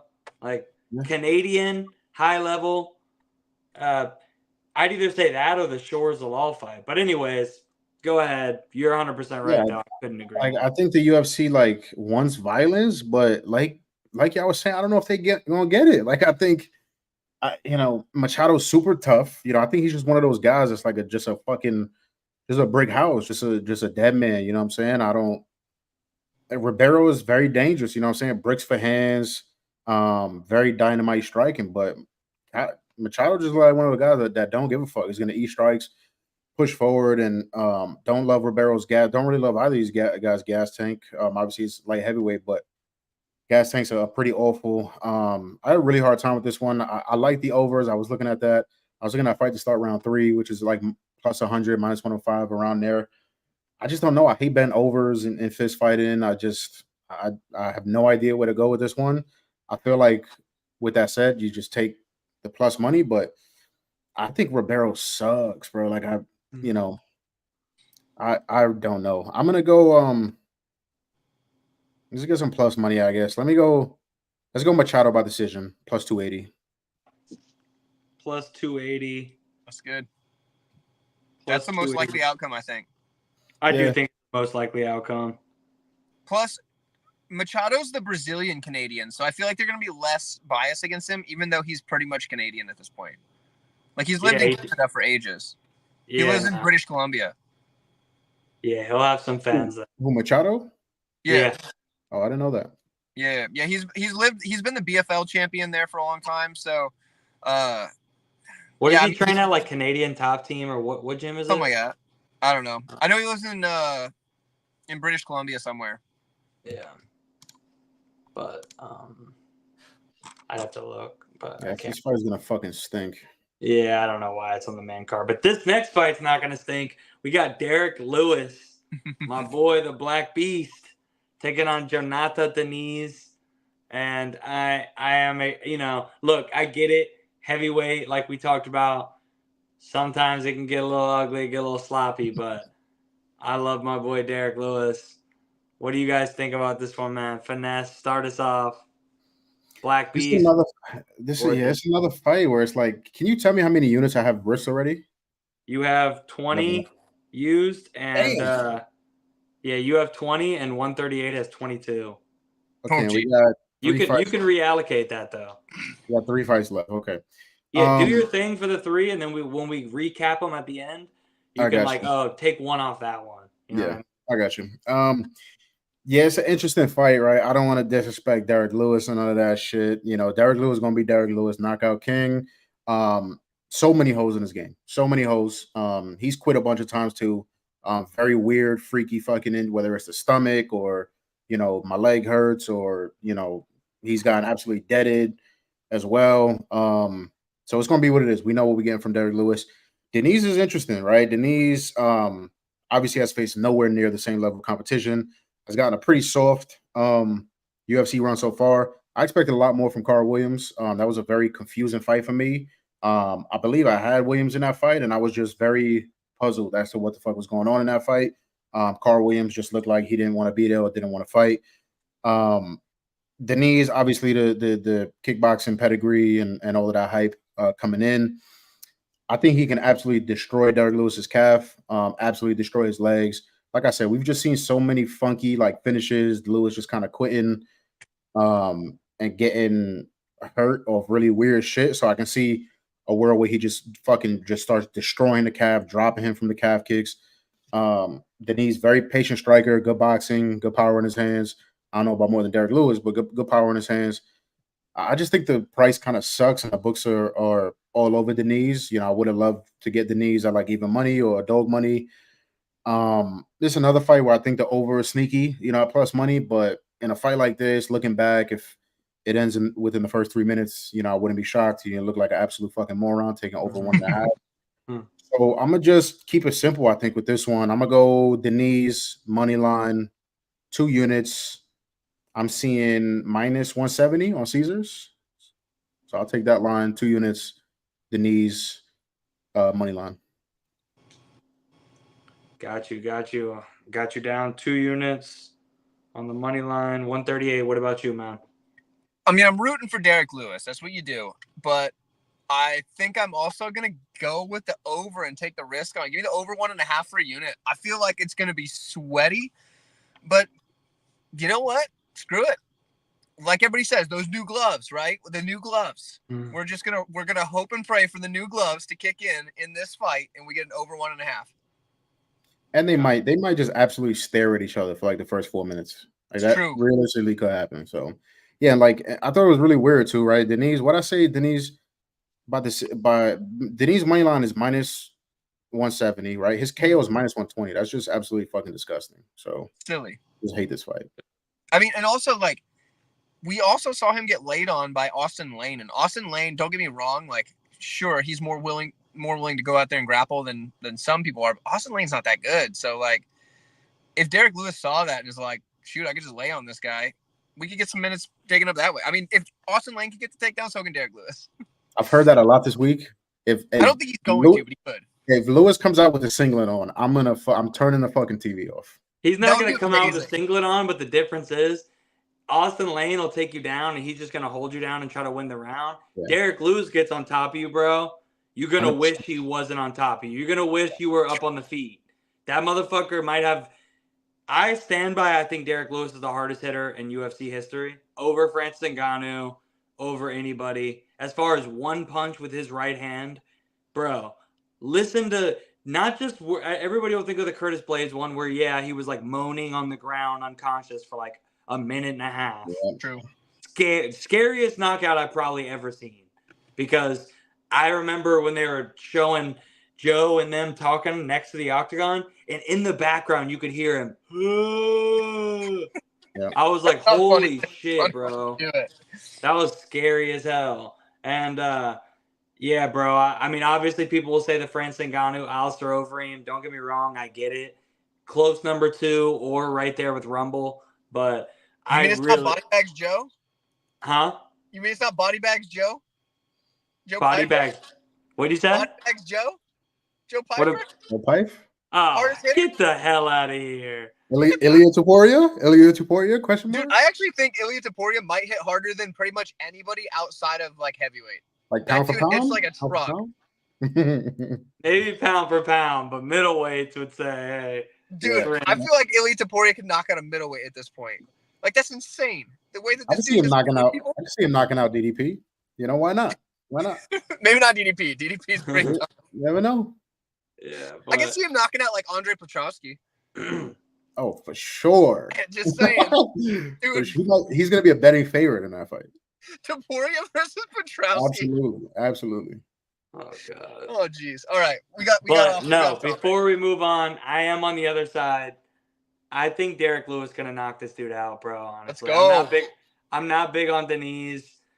I don't get me wrong, he's a better kickboxer for sure. But like even his kickboxing career, go back and watch some of these fights.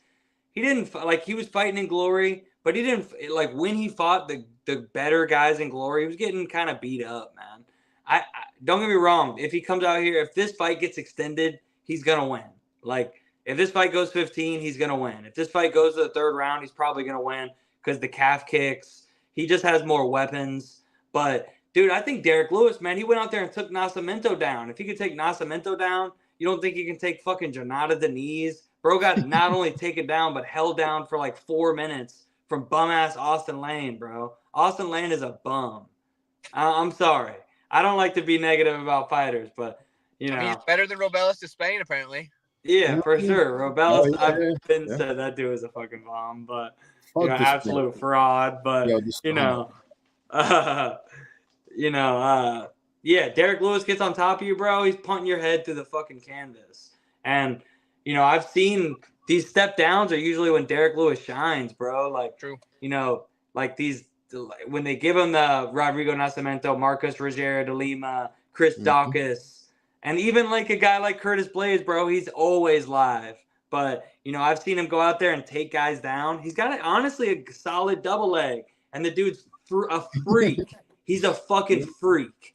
Like, that's the best way to put it. He's a freak of nature. This dude is just like one of those guys, bro. I've trained with guys that are like this, that like, I don't even, like, who knows how much he even trains, bro. I do think he leans into that whole, like, oh, I just started training. I think he leans into it. It's a bit of a gimmick. But at the same time, like, bro, he's just one of those guys. He's a freak athlete.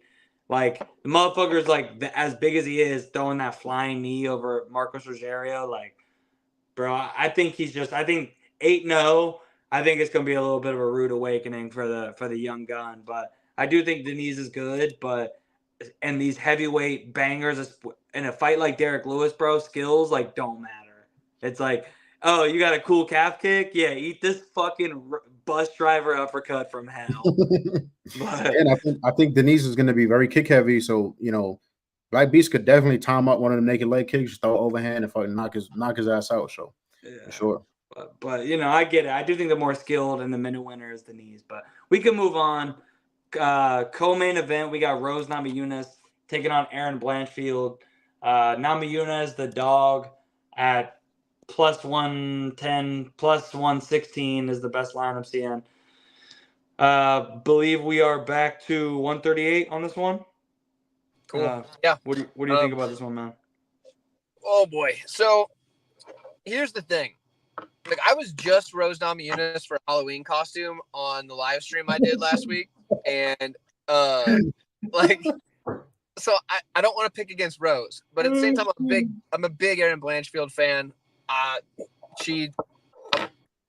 grappling is elite. The problem is she has to get it there. What I see happening is we go to split decision again. Give me the gosh darn split decision one more time. I promise I'm not picking it in the main event. Give me the split decision here. Don't know who wins it. We'll just call a split. 1 unit.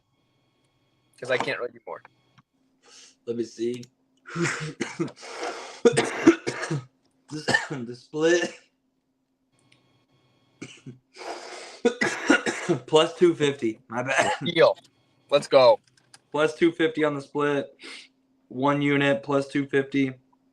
Yep. What do you think about this one, Finesse?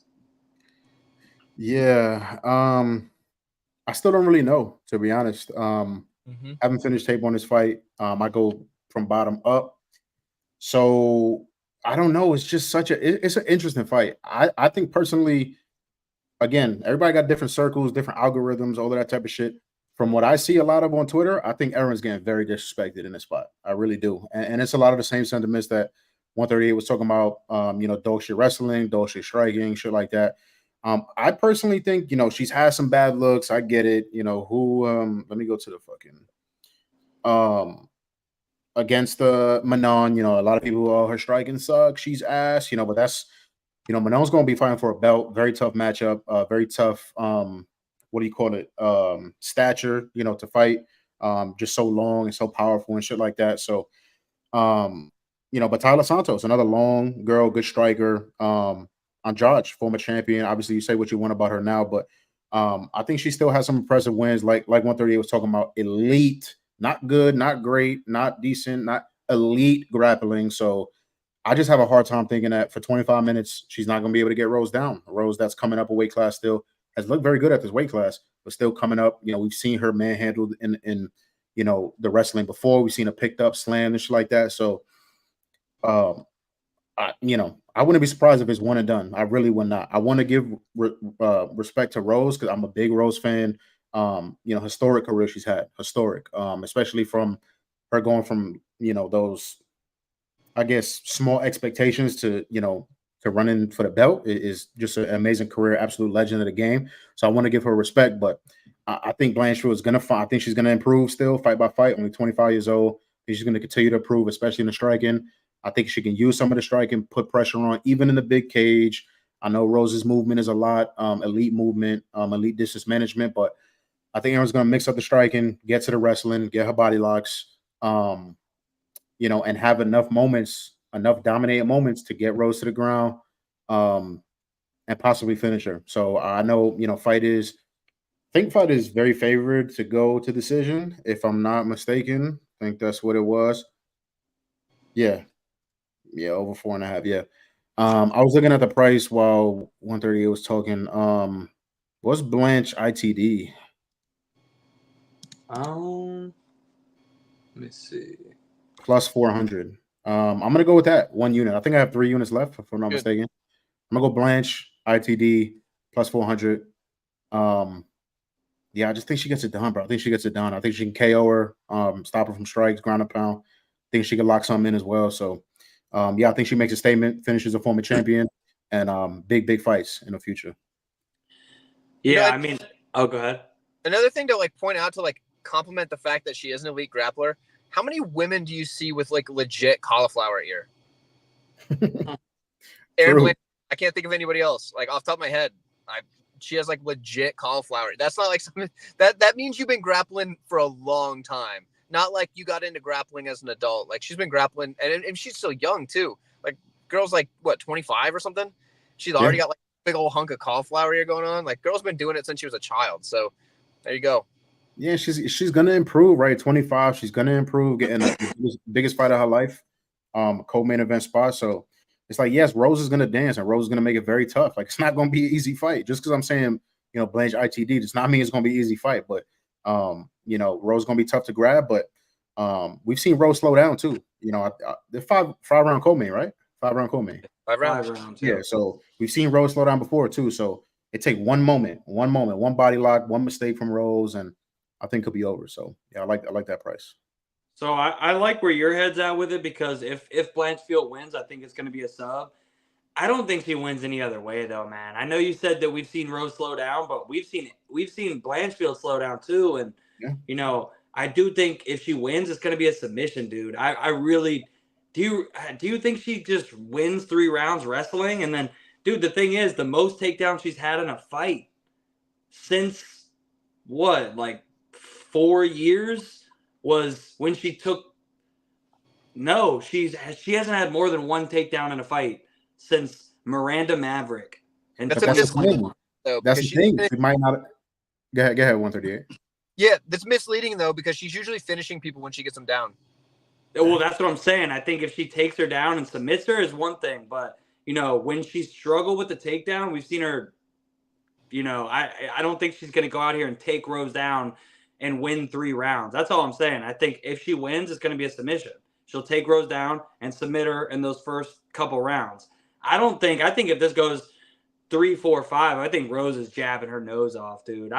I don't. It's not that I think Blanchfield has bad striking, but there's going to be a big speed advantage. And yeah, for you know, no takedowns over Santos. Got taken down against fucking JJ Aldrich twice. Moreno took her down and couldn't take her down. And dude, after like that first round, I had a big bet on Furrow, so I get unbiased, but Furrow literally big sistered her, bro. Like after that first round, Blanchfield was broke. She was mentally defeated. She was winging crazy shots, just like getting peppered up, man. And yeah, don't get me wrong, Rose doesn't have the athleticism. She's not as big and strong as somebody like Furrow. But even when you watch Rose and Furrow fight, the speed, the foot, like where she doesn't have the size and the strength and the takedown defense that Furrow has, she makes up for some of that with her footwork, her speed. And I think she's going to be a lot faster than Erin Blanchfield, man. So I do think Blanchfield's live to get that sub, but I will be shocked, dude. And hey, come back to the video and tell me I'm a dumbass. I will be shocked if Blanchfield wins in any way that's not a submission. If she wins 3 rounds wrestling and hits 3 takedowns, and to do that in my head, she's going to have to at least get a takedown in 3 rounds and hold her down. So she's got to do something she has not done. And I'm going to go with things that I've seen. I think this fight's going to play out mostly on the feet after the first round. I do think Blanchfield's going to have a moment where she takes her back and I'm going to be fucking puckered up because she's going to be like defending. And we've seen Rose get choked. Again, if she wins, I think that submission's live. But if she can defend the submission for the first 2 rounds, I think Blanchfield's going to slow down. The speed gap is going to get even wider, and Rose is going to be piecing her up. So I'm on the Rose side, but I am going to be stressing over that early submission. So if you're on Blanchfield, I like that. What's the submission prop? Oh yeah, you would just take inside the distance. Yeah, because it's like the same. What the fuck? Submission plus 450. Yeah. Inside the distance is 400. Okay, well on the off chance she flattens her out on her back or something. Yeah. Like I mostly agree with you. I think majority of times goes to decision. I think it is a Rose type of fight, but we've seen Rose just absolutely give away rounds through the inactivity and just weird shit, just dancing. And I hate the whole mindset shit. Oh, Rose is soft mentally. I hate when people say that, but I'm just talking about more fight wise, right? She can be very low volume at times, just kind of give away rounds. Now, most of the times that's 2 strikers, right? Got girls that can strike, but you never know. Cage pushing and fucking landing some knees, as opposed to Rose doing absolutely nothing. While standing and striking can win her around here or there. So, and yeah, just like that's what you talked about, right? The takedowns don't come. She's not going fucking 4 of 7 or 9 of 12 and shit like that. But like I said, I just don't think Rose can like fend it off for that long. So we'll see. But I do mostly agree. If it goes to the decision, I'm not going to be feeling great. I'm not going to be feeling like Blanche is dominating rounds for sure or dominating the fight. Well, and Finesse just mentioned it briefly there, but Cody, I think you're overlooking the wall install, because how did Blanchfield beat Tyler Santos? Wall install. If you wall install, you can win rounds and you can win fights, especially when it's Erin Blanchfield, who is 25 years old, pretty shiny record. That shit might get Rose to kind of freeze up a little bit. The threat of the takedown, maybe she gets control for 4 minutes. And that's why if it was 3 rounds, I would think that she could win a decision. But this is 5, and I think wall installing for 5 is a tough ask. But hey, I mean, did it to Jorge Masvidal. He wall installed him and foot stomped him for 5. That's the wall install foot stomp goat. For 5 rounds. Bro's got that fucking body uppercut from Nigeria, bro. People never talk about that uppercut to the body that Usman loves throwing in the clinch. Mm-hmm. That's like his best strike, bro. He'll put you up against the cage and just throw this brutal body uppercuts. Dude, the ones he was hitting Woodley with were so brutal, dude. And Woodley's a fucking dog for taking those. Yep. He was beating the shit out of poor Woodley's body, bro. He was just holding up against the cage and fucking. Up too. What'd you say? I said old George's feet were really stomped up too. I don't think uppercuts in that fight. He was just pushing and stomping. Those toes were definitely sore, but yeah, no, we can move on to the main event. We got Brandon Moreno taking on Amir Albazi. Is it Finesse this time? Yeah, Finesse. Man, I've been bad at keeping track this time. I don't have a clue. I typically do a better job than that. But I think, no, the last one we said we started with 138 because you talked about the Halloween costume. So Finesse, that's right. You start us off, bro. Let's do it. Main event time. Great fight. First of all. worthy to headline an event, in my opinion, especially a big card like Canada. Again, I told you I go bottom to top, so I haven't done my proper due diligence that I would like, the work that I would like to do, to dive deep into a fight. But I like Albazi at plus money. I really do. I really do. Moreno has had another absolute legend in the game.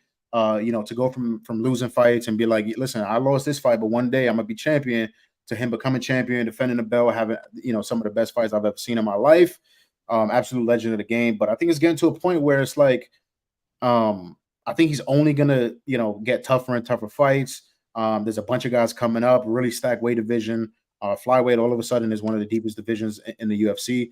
So, Brandon, I've also heard little rumblings. Again, I'm not a huge part of my capping because, it just is what it is. But I've heard some rumblings from my sources that Moreno's not having the best camp.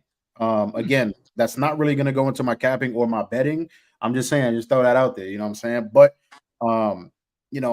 there's definitely some red flags on the Albazi side too. Coming off the long layoff, coming off the surgery, and all of that shit. Some scary shit too, going on in his, in his life over the last couple of years. But I just like it. I think he's going to be more powerful on the feet. I think he's going to be able to get takedowns. A lot of people have been able to get takedowns on Moreno. At the end of the day, I do think it's a close fight. I don't think Albazi is going to run away with this fight. I'm not expecting the weird kind of Brandon Moreno that we saw in his last fight. Again, I've seen enough Brandon Moreno to listen. Either he's heading on a sharp decline and we just don't know yet, or that was more of a one-off, right? Maybe I'm a little bit not as locked in, just a bad day at the office. I've seen enough Moreno to just assume that was a bad night at the office. But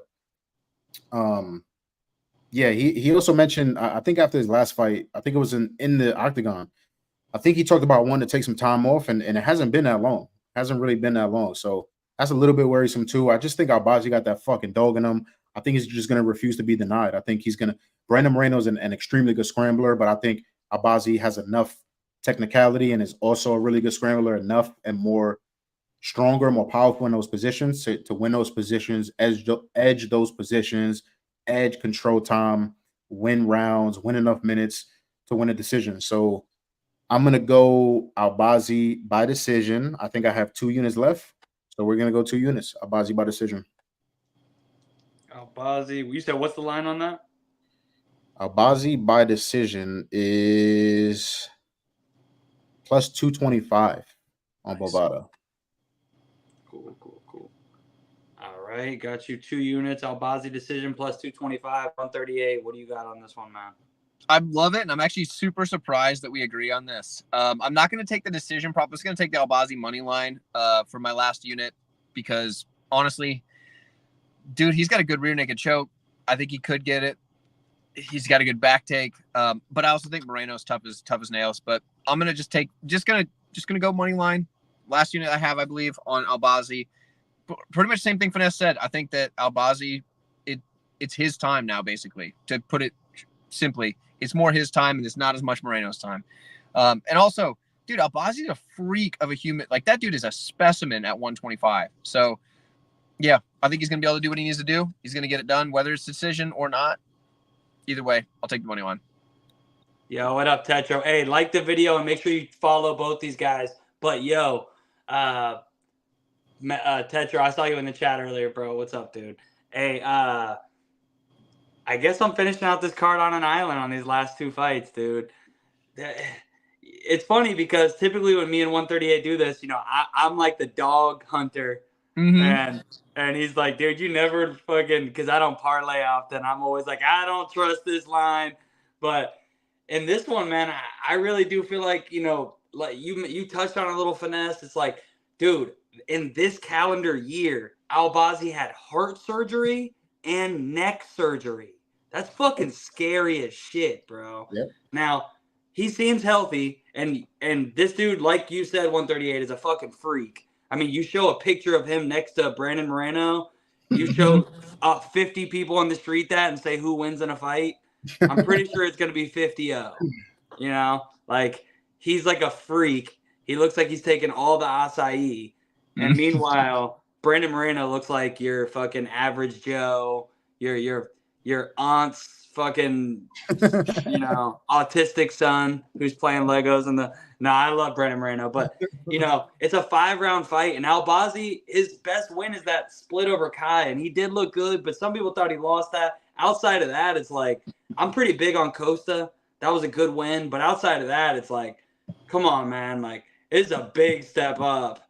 And if this was 3 rounds, I would be on Albazi, but 5 rounds, the health complications, I actually kind of like the break for Moreno, because in the Royval fight, he looked burnt out, dude. Royval didn't even do anything crazy. The fight was there to be taken. And maybe this should be a bad thing. Maybe it should be a red flag. It probably is a red flag. But for some reason in my head, I'm like, this is going to be one of those where he's going to come back looking refreshed. He's going to come back. It's not like he's an old guy. He's actually younger than Amir. Mm-hmm. And he doesn't have the health complications. And he has the 5-round experience. Dude's been fighting nothing but champions for like the past fucking 6 years.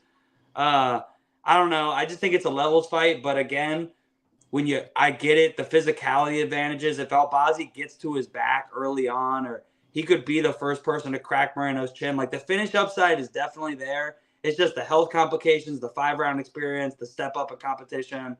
I've actually always been a Moreno guy just because I love betting guys who are gonna, one, they can take me 25 minutes easy, and they got durability. Cut the thumbs up. The cardio and durability. ABC's always bet cardio. The experience, just the health. It's a stay away spot for me for Albazi, even though I like the guy. Moreno was actually the second leg of my parlay, so we are truly on opposite sides.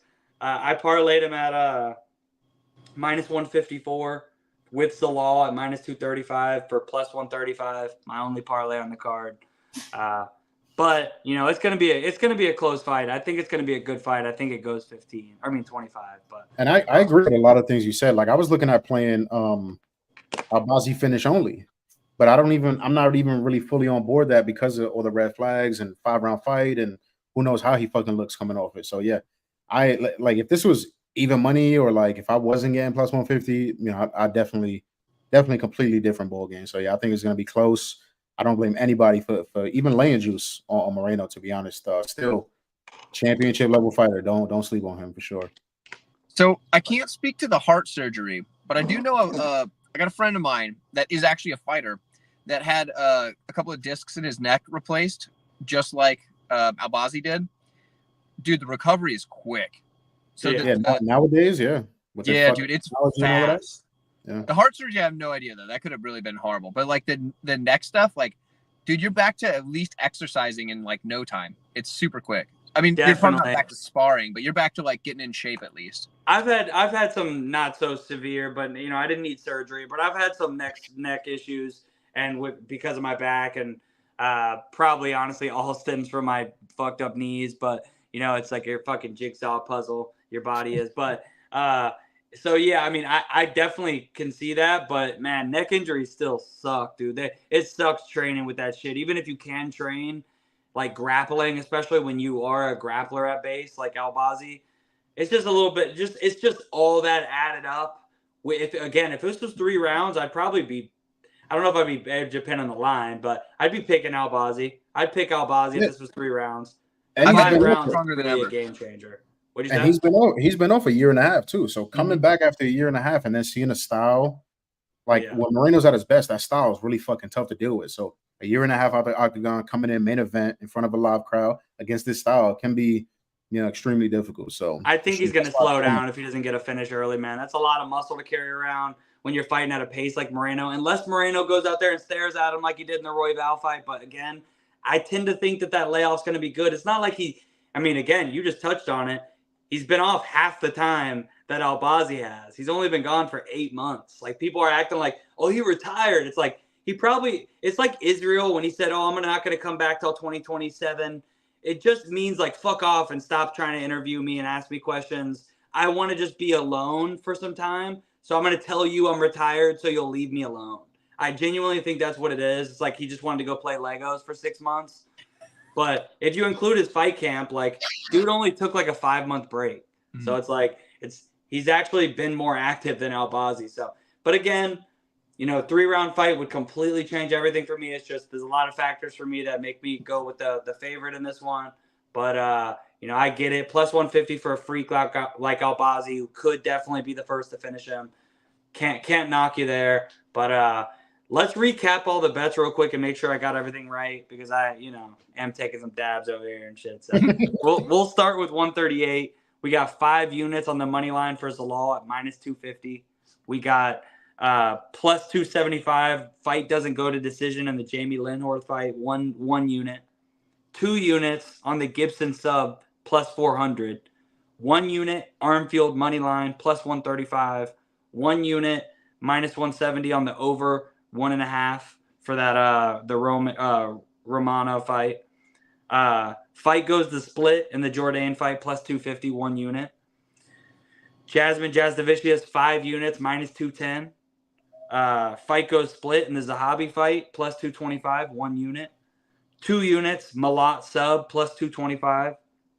1 unit Marc-Andre Barrio decision plus 175. 2 units over 1.5 in the Machado Ribeiro fight minus 150. 1 unit over 1.5 plus 110 in the Denise fight plus 250 for the split in the Rose fight for 1 unit, and Albazi plus 150 for 1 unit. All good. Perfect. It was 1 unit in the main event, right? I think that's all I had left. Yeah, okay. Okay. And then for Finesse, we got minus 250 as well for Zalal, money line 3 units. Jamie Lindhorst, money line 5 units, minus 200. Fight doesn't go to decision in the Gibson fight, plus 170 for 1 unit. 3 units on City, money line minus 140. Romanov, round 1, plus 400 for 1 unit. Charles Jourdain, decision, plus 165 for 1 unit. Jasmine Jasdavicius, KO, 1 unit, plus 850. Zahabi, moneyline, minus 105, 1 unit. Mike Malat, inside the distance, minus 125, 3 units. Dustin Solstice, moneyline, plus 170, 1 unit. Machado, decision, plus 280, 1 unit. Denise, moneyline, minus 170, 2 units. Blanchfield, inside the distance, plus 400, 1 unit. And Albazi, decision, plus 225, 2 units. Yes, sir. Sounds good. Cool. Dawes File says, hope Officer Giles survives. I don't know why. I bet him yet again. He's such an idiot. He does tend to look great until he doesn't. Common JJ Co. Yeah. Come on, JJKO. Yeah. Did it. Let's build a couple quick parlays and then we'll get y'all out of here. I was taking a look at it while we had a little second there. I think we got to throw Zalal in there. We all three seem super confident in Zalal, right? So easy money. Zalal. I argue Jasmine as well. If I was just about to say, while I think Lipsky, stays on the feet, just the line, I like Jasmine. We're all three on Jasmine. So what's the line on that? Let's just see real quick. Are we trying to get wild, or are we trying to just get plus money? Well, I'll probably just I try to just get even for the first one, cool. and then we make a little bit of a crazy one after that. Zalal minus 250. Or I guess if we're gonna do bet online, minus 262. Zalal, Jasmine, and Malak. Oof, I don't know. Well, we got even money for this one, so I'm gonna write that one down. Oh, it's already even? Yeah. Plus 104 plus 104 for those two. And then hold on, I had an idea. We all kind of liked because we'd be able to do it with the parlay because it's the standard over. The over and that over 1.5 in that Machado fight. Yep. I don't hate that. Love it. Minus 150, we could throw that in there. Yeah. What was another one I thought we all liked? I think we all liked Cody Gibson. We all like Gibson. We all like Zahabi. I don't like Zahabi that much. I ain't parlaying him. Okay, yeah. I'd parlay the over. Yeah, this was just getting a little crazy. I was just going to throw one underdog or even money in there just to make the line or, give it because I'd rather have less legs with more plus money than 5 legs minus 400 each. You know what I mean? Yeah. So I say we keep Zalal and Jasmine. And then we add maybe what was the other one? One of y'all said was it the or we had the over 1.5 in Machado. Yeah. What was the other one that you just mentioned? The over in the Zahabi fight, but I mean it's like probably minus 500 at this point. Yeah. But we could throw it in there. I mean, I feel like it. I can't imagine it doesn't go. Short of like a freak accident or something. Finesse, did you like Gibson? Like, do you like him? Yeah. I think he's got Gibson inside the distance on his pick. Well, what does minus 150 add to this? So minus 150 with that over 1.5. So we'll add the over 1.5 in that Machado fight. Mm-hmm. Do you not want to make one where we get like real freaky? I'm down to. Like the problem with that is the props there are not out for any book that'll let you parlay props. Yeah, I mean, I can put the parlay together officially on like Friday if it makes it easier. Cool. Yeah, we can just pick what we want because like you need like a DraftKings or something like that. Yeah, yeah. Because BetOnline is pretty much a stickler about it. Like a Cody ITD, Malat ITD. Yo. Or just Cody sub, Malat sub, bro. I'm with that too. Let's Cody sub, like, Malat sub. What's the line on that? Cody sub, Malat sub. The sub parlay. Plus 400 and where is it? Here we go. Plus 400 and Malat sub is plus 220. Do you want to get real buck wild? We could throw Jazz Vicious KO in there. Oh shit. Well, even Jasmine ITD. Yeah, or even ITD just to play a little safer, but yeah. So with just the plus 220 and the plus 400, it's plus 1,500. Weak. Let's go KO too. Let's throw the KO in there. What, the Jasmine KO? Yeah, get real freaky. Yeah, I don't mind that. It's Halloween. It's Halloween. That's right. Jesus Christ. It's plus 15,000. Oh, dude. Yes. Yeah. All about it. Okay. Dude, watch this hit.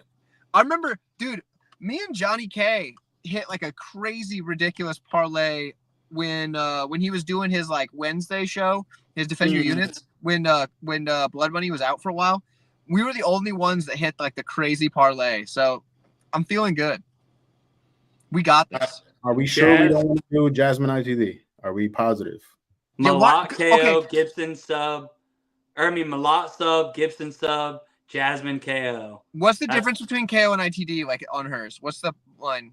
Because I remember I had KO for her over Cachoeira, and I believe she got the sub. Let me see here. Unless I have that backwards. Plus 325, I think. Oh, no. I don't think that's right. It'd be plus 280 on BetOnline. Ooh. I mean, that's not... It's not nearly as juicy. Take the 800. Yeah, we're doing the big one. Come on. Yeah, fuck it. Plus 15K. Fuck it. It's plus 15,100. Dude. Like easy. Watch you this guys, hit. Everybody watching has spent $5 on much worse shit, okay? That's like half a Starbucks coffee, okay? Put 10 on it, make $1,500. Dude, it's totally viable. Yeah. I'm gonna play it. Like, I honestly think Gibson gets a second round sub. This is the way to do the crazy parlays. Rather than doing like 5 legs where they're all like even money, let alone like minus 400, do 2 or 3 legs that are like crazy. This is the better way, man. It's easier to hit like 2 or 3 crazy things than like 5 semi locks. Yeah, right. that shit is hitting. Okay, we're gonna have some leftover Halloween candy. Bet the house. Let's go. Yeah, just like take out a second mortgage, put it down on this. Exactly. Just kidding. Don't do that. Please don't do that. All I'm saying is if you put 10 G's on this, you're making 1.5 milli. Yeah. You could be a millionaire off this parlay. That's all. I mean, pretty easily. Like I feel like this is good. This is free money. Easy cash. I'm putting at least 10K on it. Let's go. least. Let's go. All of a Like, sudden, that house in the background right there is going to be a mansion. Yeah, exactly. You're gonna be like, I'm gonna come on here for the next one with a fucking chain and a grill and fucking. Yeah, actually, I take that back. You can't really buy like pretty like for like 1.5 million doesn't really get you that big of a house anymore. Nah, but it'll buy me a chain, bro. But it'll buy you a chain and a grill. But yeah, Dude. you're gonna do the next one in your car. It's gonna be the fucking. You'll see the fucking stars on the top. The fucking Word. You're gonna have the fucking what's it called? But hey, well, shit. I appreciate y'all coming on, man. And it was pretty short notice, so appreciate you hopping on. I will add the timestamps in here for everybody watching on the recap. Appreciate y'all coming through. We're gonna be millionaires on Saturday after we cash this parlay. No big deal. Let's go. Hey, make sure you check out both their content. It's in the caption below. Like the video, subscribe, all that stuff. 138. You got any content dropping this week for this stuff? So I already dropped my full card breakdown. You guys can obviously check it out on the page. You're gonna get actually my breakdowns, not just this. But also I dropped another so I hate and love doing this. I try to branch out so I can get the more like casual MMA fans that aren't degenerate gamblers. And I did a video talking about the middleweight title picture, and that stuff on my channel just never gets views. So it'll probably end up with like 200 views, which is like, 1,800 less than a standard video at least. So that's a problem. But go watch that for me, so that way that doesn't just flop and then hurt the channel. But like my interviews and my stuff that isn't just like betting breakdowns and stuff just never does well. Believe so me, go watch that. Yeah. So anybody that's watching this and you've got like 13 minutes that you want to hear me talk about something, dude, just go watch it. Watch it when you drive to work tomorrow. People, I'll put all this energy into like some video that takes way more. Well, maybe not, but in the sense of the actual betting, but the actual recording of the video. And then people are like, yeah, cool story, bro. Send locks. Dude, seriously, I had a fantastic like 30-minute interview with Jimmy Smith where we it was an amazing interview. It got like 200 views. Yeah, no, believe me, I get it. Like, what are you guys doing? Jimmy Smith's the man first. But then again, also like maybe I'm just old now because like Jimmy Smith's probably not as popular as he was back when he was like the main. I guess he's back with Bellator. He's a legend though. Legend. He is a legend. What up, Mushroom? 30 minutes. What up, Mushroom? But hey, Finesse, you got anything? You got anything dropping? I saw you got some stuff dropping on the website for this card. Yeah, I mean, all my stuff is at Go Boys. I don't really like promoting shit on other people's show, but yeah, I mean, if you follow me on Twitter, a bunch of free shit happening, free plays dropping all the time. We're actually stupid fucking hot on free plays, so now is a good time to hop on. But yeah, other than that, everybody have a happy Halloween. Stay safe.